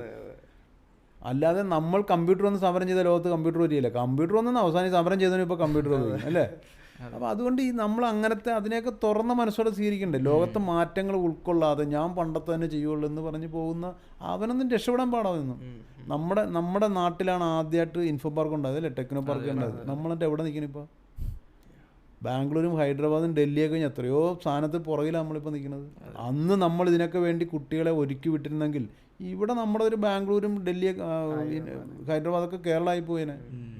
നമ്മളന്ന് അതിനേരെ സമരം ചെയ്യാനും ഇത് വന്നാൽ ജോലി പോകുമെന്ന് പറഞ്ഞ് നടക്കാനും ഒക്കെ അതിന് തുള്ളിക്കൊണ്ട് ഈ യുവത്വം മുഴുവൻ നമ്മളെ റോട്ടിലിട്ട് വലിച്ചില്ലേ? ഏത് രാഷ്ട്രീയ പാർട്ടിയായാലും. പിന്നെ നമ്മൾ നാട്ടിലെ ലോകത്തിൻ്റെ മാറ്റങ്ങൾക്കനുസരിച്ച് മാറാതെ ഞങ്ങൾ പണ്ട് പോയ വഴി കൂടി തന്നെ ലോകം സഞ്ചരിക്കണം എന്ന് പറയുന്നത് എന്ത് വിഡ്ഢിത്തമാണ്. ലോകത്തിൻ്റെ മാറ്റങ്ങൾ ഉൾക്കൊള്ളണ്ട. അല്ലാണ്ട് ഞങ്ങൾ പറഞ്ഞതാണ് ശരി, ഞങ്ങൾ 10 നൂറ്റാണ്ടുകളായി വിശ്വസിച്ചുകൊണ്ടിരിക്കുന്നതാണ് ശരി എന്ന് പറയുന്നത് എത്രയോ വലിയ പമ്പര വിഡ്ഢിത്തരല്ലേ പറയണത്. എന്നിട്ട് അപ്പോൾ നമ്മളെന്ത് ചെയ്യും? നമ്മുടെ അടുത്ത തലമുറ പുറകോട്ട് വലിക്കപ്പെടുമെന്നേരം. അതുകൊണ്ട് AI അല്ല, എന്ത് ടെക്നോളജി ലോകത്ത് വന്നാലും അതിനെ ഉപയോഗിച്ച് നമ്മൾ അടുത്ത വഴി നമ്മൾ കണ്ടുപിടിക്കണം. അല്ലാതെ അതിനെ തെറ്റ് പറഞ്ഞ് അതുകൊണ്ട് നമ്മുടെ ജോലി പോയെന്നൊക്കെ പറയുന്നത് വെറും എക്സ്ക്യൂസുകളാണ്. അതുകൊണ്ട് പുരോഗതിയെ നമ്മൾ ഒരിക്കലും അല്ല, ശാസ്ത്രത്തിൻ്റെ പുതിയ കണ്ടുപിടുത്തങ്ങളെ മാറ്റി നിർത്തിയിട്ട് നമുക്ക് ഈ ലോകത്ത് രക്ഷപ്പെടാനേ പറ്റില്ല. നമ്മൾ അതുപയോഗിച്ച് നമുക്ക് എന്ത് ചെയ്യാൻ പറ്റുമെന്ന് ആലോചിക്കണം. നമ്മുടെ കേരളത്തിൽ ഇപ്പോഴത്തെ ഒരു തലമുറ, അതായത് ഇപ്പോഴത്തെ ഒരു ജനറേഷൻ, അതായത് ജനറേഷൻ കഴിഞ്ഞിട്ട് ഇനി അടുത്ത് വരുന്ന ഒരു ജനറേഷൻ ഉണ്ടാവുമല്ലോ. അപ്പോൾ കൂടുതൽ പേര് ഇപ്പോൾ പറയുന്ന, സാർ ആദ്യം പറഞ്ഞ പോലെ തന്നെ നമ്മുടെ മൊത്തം ഇപ്പോൾ കാരണവന്മാരാണ് കേരളത്തിലുള്ളത്. നാട്ടിൽ ഇപ്പോൾ നമ്മുടെ കുട്ടികളാരും ഉണ്ടാവത്തില്ല, അല്ലെങ്കിൽ ഈ പറയുന്ന പ്രായമായിട്ടുള്ളവർ മാത്രമേ ഉണ്ടാവത്തുള്ളൂ. അങ്ങനെ ഒരു കാലഘട്ടം വന്നു കഴിഞ്ഞാൽ നമ്മുടെ ഇവിടുത്തെ കേരളത്തിലൊരു മാർക്കറ്റിനെ അത് ഭയങ്കരമായിട്ട് ബാധിക്കുമെന്ന് തോന്നിയിട്ടുണ്ടോ, അല്ലെങ്കിൽ സാർ അതിനെപ്പറ്റി ഒന്ന് ചിന്തിച്ചിട്ടുണ്ടോ? അങ്ങനെ മുഴുവൻ വൃദ്ധന്മാരായിരിക്കും എന്നൊന്നും പറയുന്നതിനോട് എനിക്ക് അത്ര യോജിപ്പൊന്നുമില്ല. നമ്മളിപ്പോൾ പറയുന്നത് കേരളത്തിൽ നിന്നാണ് മുഴുവൻ കുട്ടികളും പുറത്തേക്ക് പോകുന്നതെന്ന് പറഞ്ഞാൽ അല്ല, കേരളമൊന്നും അല്ല ഒന്നാം സ്ഥാനം, വേറെ സംസ്ഥാനങ്ങളുണ്ട്. അതിന് ലോകത്തിൻ്റെ ഒരു മാറ്റമാണ്. പക്ഷേ അങ്ങനെ ഒരു മാറ്റം, അങ്ങനെ കുട്ടികൾ കൂടുതൽ പോകുന്നതും ശ്രദ്ധിക്കപ്പെട്ടാൽ അവരുടെ നിർത്താനുള്ളത് നമ്മളവർക്ക് കൊടുക്കണ്ടേ. അത് നമ്മുടെ ഞാനടക്കം ഉള്ള സമൂഹവും കമ്പനികളും ഗവൺമെൻറ്റും അവരെ ഇവിടെ നിർത്താനുള്ള കാര്യങ്ങൾ നമ്മളവർക്ക് പ്രൊവൈഡ് ചെയ്യണ്ടേ. അല്ലാതെ നിങ്ങൾ എന്തിനാ പോകണം, നിങ്ങളിവിടെ നിന്നാൽ പോരെ എന്ന് ചോദിക്കുന്നത് അതിനൊരു അർത്ഥമില്ലാത്ത ചോദ്യമല്ലേ. നിൽക്കുന്നവനെ നീ ഇവിടെ നിൽക്കൂ, നിനക്ക് ഇന്നതുണ്ട്, നിനക്ക് ഇന്ന സാഹചര്യമുണ്ട്, നിന്ന കാര്യങ്ങളുണ്ടെന്ന് നമ്മുടെ യുവത്വത്തിന് മുമ്പിൽ നമ്മൾ കാണിച്ചു കൊടുത്താൽ അവരോട് നിൽക്കുകയുള്ളൂ. അല്ലാതെ പോകുന്നവരെ കുറ്റം വന്നിട്ട് നമുക്ക് കാര്യമുണ്ടോ? അവർക്ക് ഇതിനേക്കാൾ നല്ല ചാൻസ് ഉള്ളതുകൊണ്ടല്ലേ അവർ പോണത്. അപ്പോൾ അത് ഇവിടുത്തെ ഗവൺമെൻറ്റിൻ്റെ മാത്രം കുറ്റമല്ല, ഇവിടുത്തെ രാഷ്ട്രീയ പാർട്ടിക്കാരല്ലേ, എൻ്റെയും നിങ്ങളുടെ എല്ലാം കുറ്റമാണ്. നമുക്കെല്ലാം അതിന് ബാധ്യതയുണ്ട്. നമ്മുടെ അടുത്ത യുവത്വത്തെ നാട്ടിൽ നിർത്താനുള്ള സാഹചര്യങ്ങൾ ഒരുക്കാൻ നമുക്ക് എല്ലാവർക്കും ഉണ്ട്. അത് നമ്മൾ ഒരുക്കണം. അത് ഇവിടെ രാഷ്ട്രീയ പാർട്ടികളും ഗവൺമെൻറ്റും മുൻകൈ എടുക്കണം, ബാക്കി ജനങ്ങളൊക്കെ അതിൻ്റെ കൂടെ നിൽക്കണം. അങ്ങനെ അവരോട് നിർത്തിയാൽ ഈ നാടിന് വേറൊരു പുരോഗതിയുടെ മുഖം ഉണ്ടാവും. വേറൊരു ലെവലിലേക്ക് നമ്മുടെ നാട് മാറും. അല്ലെങ്കിൽ നമ്മൾ എവിടുന്നെങ്കിലും പൈസ വന്ന് അതുകൊണ്ട് ജീവിക്കുന്ന ഇപ്പം നമ്മുടെ നാടിനെ കേരളം നോക്കും. കേരളം കുറേ വർഷങ്ങൾക്കിടയിൽ ഉണ്ടായ ഒരു വലിയ പുരോഗതിയുടെ അടിസ്ഥാനം നമ്മുടെ പ്രവാസികളുടെ പണം ഇവിടെ വന്നതാണ് അല്ലേ. ആ പ്രവാസികൾ അവിടെ കിടന്ന് കഷ്ടപ്പെട്ട പണം ഇവിടെ വന്നതുകൊണ്ടാണ് ഇവിടെ ഒരു കാലഘട്ടത്തിലൊരു പുരോഗതി ഉണ്ടായത്. ഇപ്പോഴാണ് നമ്മൾ കുറച്ചുകൂടി നമ്മുടെ സ്വന്തം ബിസിനസ്സും കാര്യങ്ങളായിട്ട് നമ്മുടെ നാട് പതിയെ പൊങ്ങാൻ തുടങ്ങിയത്. അപ്പോൾ ഒരുപക്ഷെ ഇന്ന് പറയുന്ന യുവത്വം മുഴുവൻ അങ്ങോട്ട് പോവുകയാണെങ്കിൽ വീണ്ടും പഴയ പോലത്തെ ഒരു പ്രവാസ ജീവിതം ഇവിടെ ഉണ്ടാവും. അതുകൊണ്ടും പക്ഷെ പുരോഗതി ഉണ്ടാവും നാട്ടിൽ. അതുകൊണ്ടുണ്ടാകുന്ന പുരോഗതിക്ക് പ്രൊഡക്ടിവിറ്റി കുറവായിരിക്കും. ഇപ്പോൾ പുറത്തു പോയിട്ടുള്ളവർ ഒരുപാട് പുതിയ കാര്യങ്ങൾ പഠിച്ചും കൂടെ തിരിച്ചു വരുമെന്നൊക്കെ എനിക്ക് തോന്നിയിട്ടുണ്ട്. അവരവിടുത്തെ പക്ഷെ അവിടുത്തെ സാഹചര്യങ്ങൾക്കനുസരിച്ച് വരുമ്പോൾ നമ്മളിവിടെ അതിനുള്ള ബാക്ക്ഗ്രൗണ്ട് റെഡിയാക്കണം. നമ്മൾ അവർക്ക് തിരിച്ചു വരാനുള്ള ഒരു സംഭവം നമുക്ക് ഇവിടെ ഇതൊന്നും നമ്മൾ ചെയ്യാതെ പോണവരെ കുറ്റം പറഞ്ഞ് നമ്മൾ എന്ത് കാര്യം? അതെ അവൻ തിരിച്ചു വന്നാൽ ഇങ്ങനെ ചെയ്യാം, ഇങ്ങനെയുള്ള ചാൻസുകളുണ്ട് എന്ന് അവനെ ബോധ്യപ്പെടണം. അതെല്ലാം നമ്മുടെ കടമയാണ് നമ്മൾ ചെയ്തു കൊടുക്കുന്നത്. കുട്ടികൾ പോകാതിരിക്കണമെങ്കിൽ അവർക്ക് ഇവിടെ ചാൻസ് ഉണ്ടെന്ന് അവരെ ബോധ്യപ്പെടുത്തേണ്ട കടമ നമുക്കുണ്ട്. സാർ ഒരു പ്രവാസിയായിട്ട് വർക്ക് ചെയ്തിട്ടുണ്ടോ? ഇല്ല, ചെയ്തിട്ടില്ല. സാർ ഇവിടെ എക്സ്പോർട്ടിങ് മാത്രമാണ്. അപ്പോൾ ഈ പറയുന്ന ഓരോ കൺട്രീസിനെ പറ്റിയിട്ട് സാറ് പഠിച്ചത്, ആ ഒരു കൺട്രി പോയിട്ട് അല്ലെങ്കിൽ അവിടുത്തെ ഒരു എക്സ്പോർട്ടിങ് മാർക്കറ്റ് എങ്ങനെയായിരുന്നു? ഞാൻ കഴിഞ്ഞ ആഴ്ച USA പോയി. അപ്പോൾ USA പോയിട്ട് ഞാൻ ബോസ്റ്റണിലെ അവിടുത്തെ മെട്രോ റെയിൽവേയിൽ കയറാൻ വേണ്ടി, ട്രെയിനിൽ കയറാൻ വേണ്ടി നിൽക്കുക, ന്യൂയോർക്കിന് പോകാൻ. പഴയ റെയിൽവേ സ്റ്റേഷൻ, ആ സ്റ്റേഷൻ കാണുമ്പോഴേ അറിയാം പണ്ടത്താണ്. അപ്പോൾ ഞാൻ അതിൻ്റെ ഹിസ്റ്ററി നോക്കി. 1897 അവനാ ട്രെയിൻ അവിടെ ഉദ്ഘാടനം ചെയ്തു. അപ്പം നമ്മൾ എന്ത് ചെയ്യുമെന്നറിയാമോ? നമ്മൾ പുലയൻ 30 അടി പുറകോട്ട് നടക്ക്, ഈഴവൻ 40 അടി പുറകോട്ട് മാറി നടക്ക് എന്ന് പറഞ്ഞ് കുടുമിയും കെട്ടി ജാതിയും പറഞ്ഞ് മതവും പറഞ്ഞ് മനുഷ്യനെ പല തട്ടിലാക്കി ജീവിക്കുമായിരുന്നു ഇവിടെ. അന്നേരം അവനോട് റെയിൽവേ ഓടിച്ച്. അതാണ് അവൻ്റെ മാറ്റം. അതുകൊണ്ട് നമ്മൾ നേരായ വഴിക്ക് ചിന്തിക്കുകയും നേരായ വഴി പുരോഗതിക്ക് വേണ്ടി നിൽക്കുകയും ചെയ്താൽ നമുക്ക് അതുപോലത്തെ മാറ്റം ഉണ്ടാവും. അല്ലാതെ നമ്മൾ അവനെ കണ്ട് അസൂയപ്പെട്ടിരുന്ന കാര്യം. നമ്മളത് ചെയ്തിരുന്ന, നമ്മളിതൊക്കെ ചെയ്തുകൊണ്ടിരുന്ന കാലത്ത് അവനോട് ട്രെയിൻ ഉണ്ടാക്കി ഓടിച്ചു മനസ്സിലായി. നമ്മളിവിടെ പുലേനെയും പറയാനെയും ജാതിയും മതവും പറഞ്ഞ് അങ്ങോട്ട് മാറ്റി ഇങ്ങോട്ട് മാറ്റി ഇല്ലേ, ഇതൊക്കെ ചെയ്താണ് നമ്മൾ അന്ന് നമ്മുടെ പ്രധാന ഹോബി അതായിരുന്നു. ജാതിയും മതവും പറഞ്ഞ് മനുഷ്യനെ മാറ്റി നിർത്തുക, അതൊക്കെയായിരുന്നു നമ്മുടെ പ്രധാന ഹോബി അന്ന്. അതെന്തോ വലിയ നേട്ടം പോലെയാണ് അന്ന് കണ്ടിരുന്നത്. ആ സമയത്ത് അവനോട് ട്രെയിൻ ഓടിച്ചവൻ. അപ്പോൾ അവനോട് അതിൻ്റെ പുരോഗതി ഉണ്ടാവും. അതുകൊണ്ട് ഇനിയെങ്കിലും നമ്മൾ ലോകത്തിൻ്റെ മാറ്റങ്ങൾക്കനുസരിച്ച് അതിനേക്കാൾ മുമ്പേ നമുക്ക് സഞ്ചരിക്കാൻ പറ്റിയാൽ ഉറപ്പായിട്ടും നമുക്ക് വലിയ മാറ്റങ്ങളുണ്ടാവും. അല്ലാതെ സാറിന് ഇങ്ങനെ ഈ പറഞ്ഞ പോലെ ഈ ഫിഷുമായിട്ടുള്ള ഇപ്പം കുടുംബപരമായിട്ട് അങ്ങനെ ഈ ഫിഷ് എന്ന് പറഞ്ഞാൽ ഞാൻ ജനിച്ചു വളർന്ന കൈതപ്പുഴക്കായലിൻ്റെ തീരത്ത്. അപ്പോൾ കൈതപ്പുഴക്കായലിൻ്റെ തീരത്ത് ജനിച്ചു വളർന്നുകൊണ്ട് എൻ്റെ വീടിൻ്റെ ഒരു ഭാഗം മുഴുവനും മീൻ പിടിക്കാൻ പോയിട്ട് പകൽ വന്ന് കൊണ്ടുവരും. മീൻ രാവിലെ വരെ കൊണ്ടുവരുമ്പോൾ ചട്ടിയിലും ചരുവത്തിലൊക്കെ ആക്കി പെണ്ണുങ്ങൾ അവിടുത്തെ ചേച്ചിമാർ വിൽക്കാൻ കൊണ്ടുപോകും. അവരായിരുന്നു എൻ്റെ വീടിൻ്റെ ഒരു ഭാഗം മുഴുവൻ. അപ്പോൾ അവരുടെ ജീവിതവും അവരും ഞാനൊക്കെ എന്നും ഇടപഴകി ജീവിക്കുന്ന ആൾക്കാരല്ലേ. അപ്പോൾ അതുകൊണ്ട് തന്നെ മീൻ നമ്മുടെ ഒരു അതിനകത്താണ് നമ്മൾ ഒരു പാർട്ടാണ്. പിന്നെ അമ്മച്ചിയുടെ നല്ല മീൻ കറിയൊക്കെ കൂട്ടി അതിൻ്റെ കൊണ്ടൊരു മീൻ നമ്മുടെ ഭാഷയാണ്, അതിനകത്ത് ഒരു സംശയമില്ല. സാറിന് ഏറ്റവും ഇഷ്ടപ്പെട്ട ഫിഷ് എന്താണ്, കഴിക്കാനായിട്ട് എപ്പോഴും ആഗ്രഹിക്കുന്നത്? ഞാനിപ്പോൾ ഉച്ചയ്ക്ക് അതാ കഴിച്ചത്. ഞാൻ കൈതപ്പുഴ കായലിലായതുകൊണ്ട് തന്നെ ഞാനൊരു കായൽ മീൻ ഇഷ്ടപ്പെടുന്ന ആളാണ്. അത് പക്ഷേ അതിനൊരു കായൽ നിങ്ങളോട് പറഞ്ഞാൽ മനസ്സിലാവും, നമ്മുടെ മാന്തലില്ലേ നീളത്തിലുള്ള, അതിൻ്റെ ഒരു കായലിൻ്റെ ഫോമുണ്ട്. ഞങ്ങളുടെ നാട്ടിൽ എലച്ചിലെന്ന് പറയണം. എലച്ചിൽ ഇച്ചിരി റൗണ്ട് ആയിരിക്കും. ഇന്ന് ഞാനിവിടെ മാന്തല കഴിച്ചത്. മാന്തല നീളത്തിലല്ലേ നങ്ക് നീണ്ടല്ലേ ഇരിക്കും. ഇത് ഇച്ചിരി അത് തന്നെ പക്ഷേ ഇച്ചിരി വട്ടത്തിലായിരിക്കും. എലച്ചിലെന്ന് പറയും. അതാണ് എനിക്ക് ഏറ്റവും ഇഷ്ടപ്പെട്ട മീൻ. അതെവിടെ ഉണ്ടല്ലോ ഞങ്ങളുടെ അടുത്തുള്ള ചിലർക്കൊക്കെ അറിയാം എനിക്കത്. അതുകൊണ്ട് അവരവിടെ കിട്ടിയപ്പോൾ തന്നെ കൊണ്ടുവരും. അപ്പോൾ എന്തായാലും നമുക്ക് നമ്മുടെ പോഡ്കാസ്റ്റിൽ നമുക്ക് മാത്യു സാറിനെ കിട്ടിയതിൽ ഒരുപാട് സന്തോഷമുണ്ട്. അതുപോലെ നല്ലൊരു എപ്പിസോഡായിട്ട് അതും സാർ തന്നെ ഫസ്റ്റ് നമുക്കൊരു ഗസ്റ്റായിട്ട് നമുക്ക് നല്ലൊരു എപ്പിസോഡ് കിട്ടിയത് നമുക്ക് ഭയങ്കര സന്തോഷമുള്ളൊരു കാര്യമാണ്. സാറ് വന്നതിൽ നമുക്ക് ഒരുപാട് സന്തോഷമുണ്ട്. നമുക്ക് ഇത്രയും എന്താ പറയുക, നമ്മുടെ ഇനിയുള്ള തലമുറയ്ക്കാണെങ്കിലും ഇനി ഇപ്പോൾ പോകുന്നവർക്കാണെങ്കിലും ഒരുപാട് ഇൻസ്പിറേഷൻ ആവുന്ന ഒരുപാട് കാര്യങ്ങൾ സാറ് നമുക്ക് പറഞ്ഞു തന്നു. അപ്പോൾ എനിക്കും സന്തോഷം ഇങ്ങനെ അവസരം തന്നതിന്. നിങ്ങൾക്ക് എല്ലാവിധ വിജയങ്ങൾ ആശംസിക്കുകയാണ്. നിങ്ങൾ കാണുന്നതിനും അപ്പുറത്ത് ഇവിടെ ഒത്തിരി മേഖലകളിൽ ചാൻസുകളുണ്ട് കേട്ടോ. അതുകൊണ്ട് നിങ്ങൾ അങ്ങനെ ഒന്നും ഒരു വിധത്തിലും ഏതെങ്കിലും പരാജയം കാണുമ്പോൾ നമ്മൾ ഇട്ടിട്ട് പോകാനോ നിർത്തിപ്പോകാനോ നോക്കരുത്. സാറിനെ പോലുള്ള ആൾക്കാരോട് സംസാരിക്കുവാണ്. സാറ് നമ്മളെക്കാൾ എത്ര സീനിയർ ആയിട്ടുള്ള ആളായിട്ട് കൂടിയും നമ്മളെക്കാൾ ചെറുപ്പം ഉള്ള ഒരാളുടെ പാഷനേറ്റ് ആയിട്ടുള്ള രീതിയിലുള്ള സംസാരം ഭയങ്കര ചാൻസുകളാണ്. ചെറിയ ചാൻസ് ഒന്നുമല്ല, വലിയ വലിയ ചാൻസുകൾ. അല്ല, നമുക്ക് ഇപ്പൊ കിട്ടുന്ന ചാൻസുകളെക്കാളും സാറിനുള്ള സമയത്ത് ഇത്രയും കുറവായിരുന്നു. നമുക്ക് അത്രയും കൂടുതലുണ്ടാകും. കുറവെന്ന് പറഞ്ഞാൽ അന്ന് വേറെ എന്ത് ചാൻസ് ഒന്നും ഇല്ലല്ലോ. ഇല്ല, അതെ അതെ അതെ അതെ. അപ്പൊ ആ സമയത്ത് നമ്മൾ ഒരിക്കലും തളർന്നു പോകാൻ പാടില്ല. എന്താ ചെയ്യാൻ സംഭവം. Thank you very much.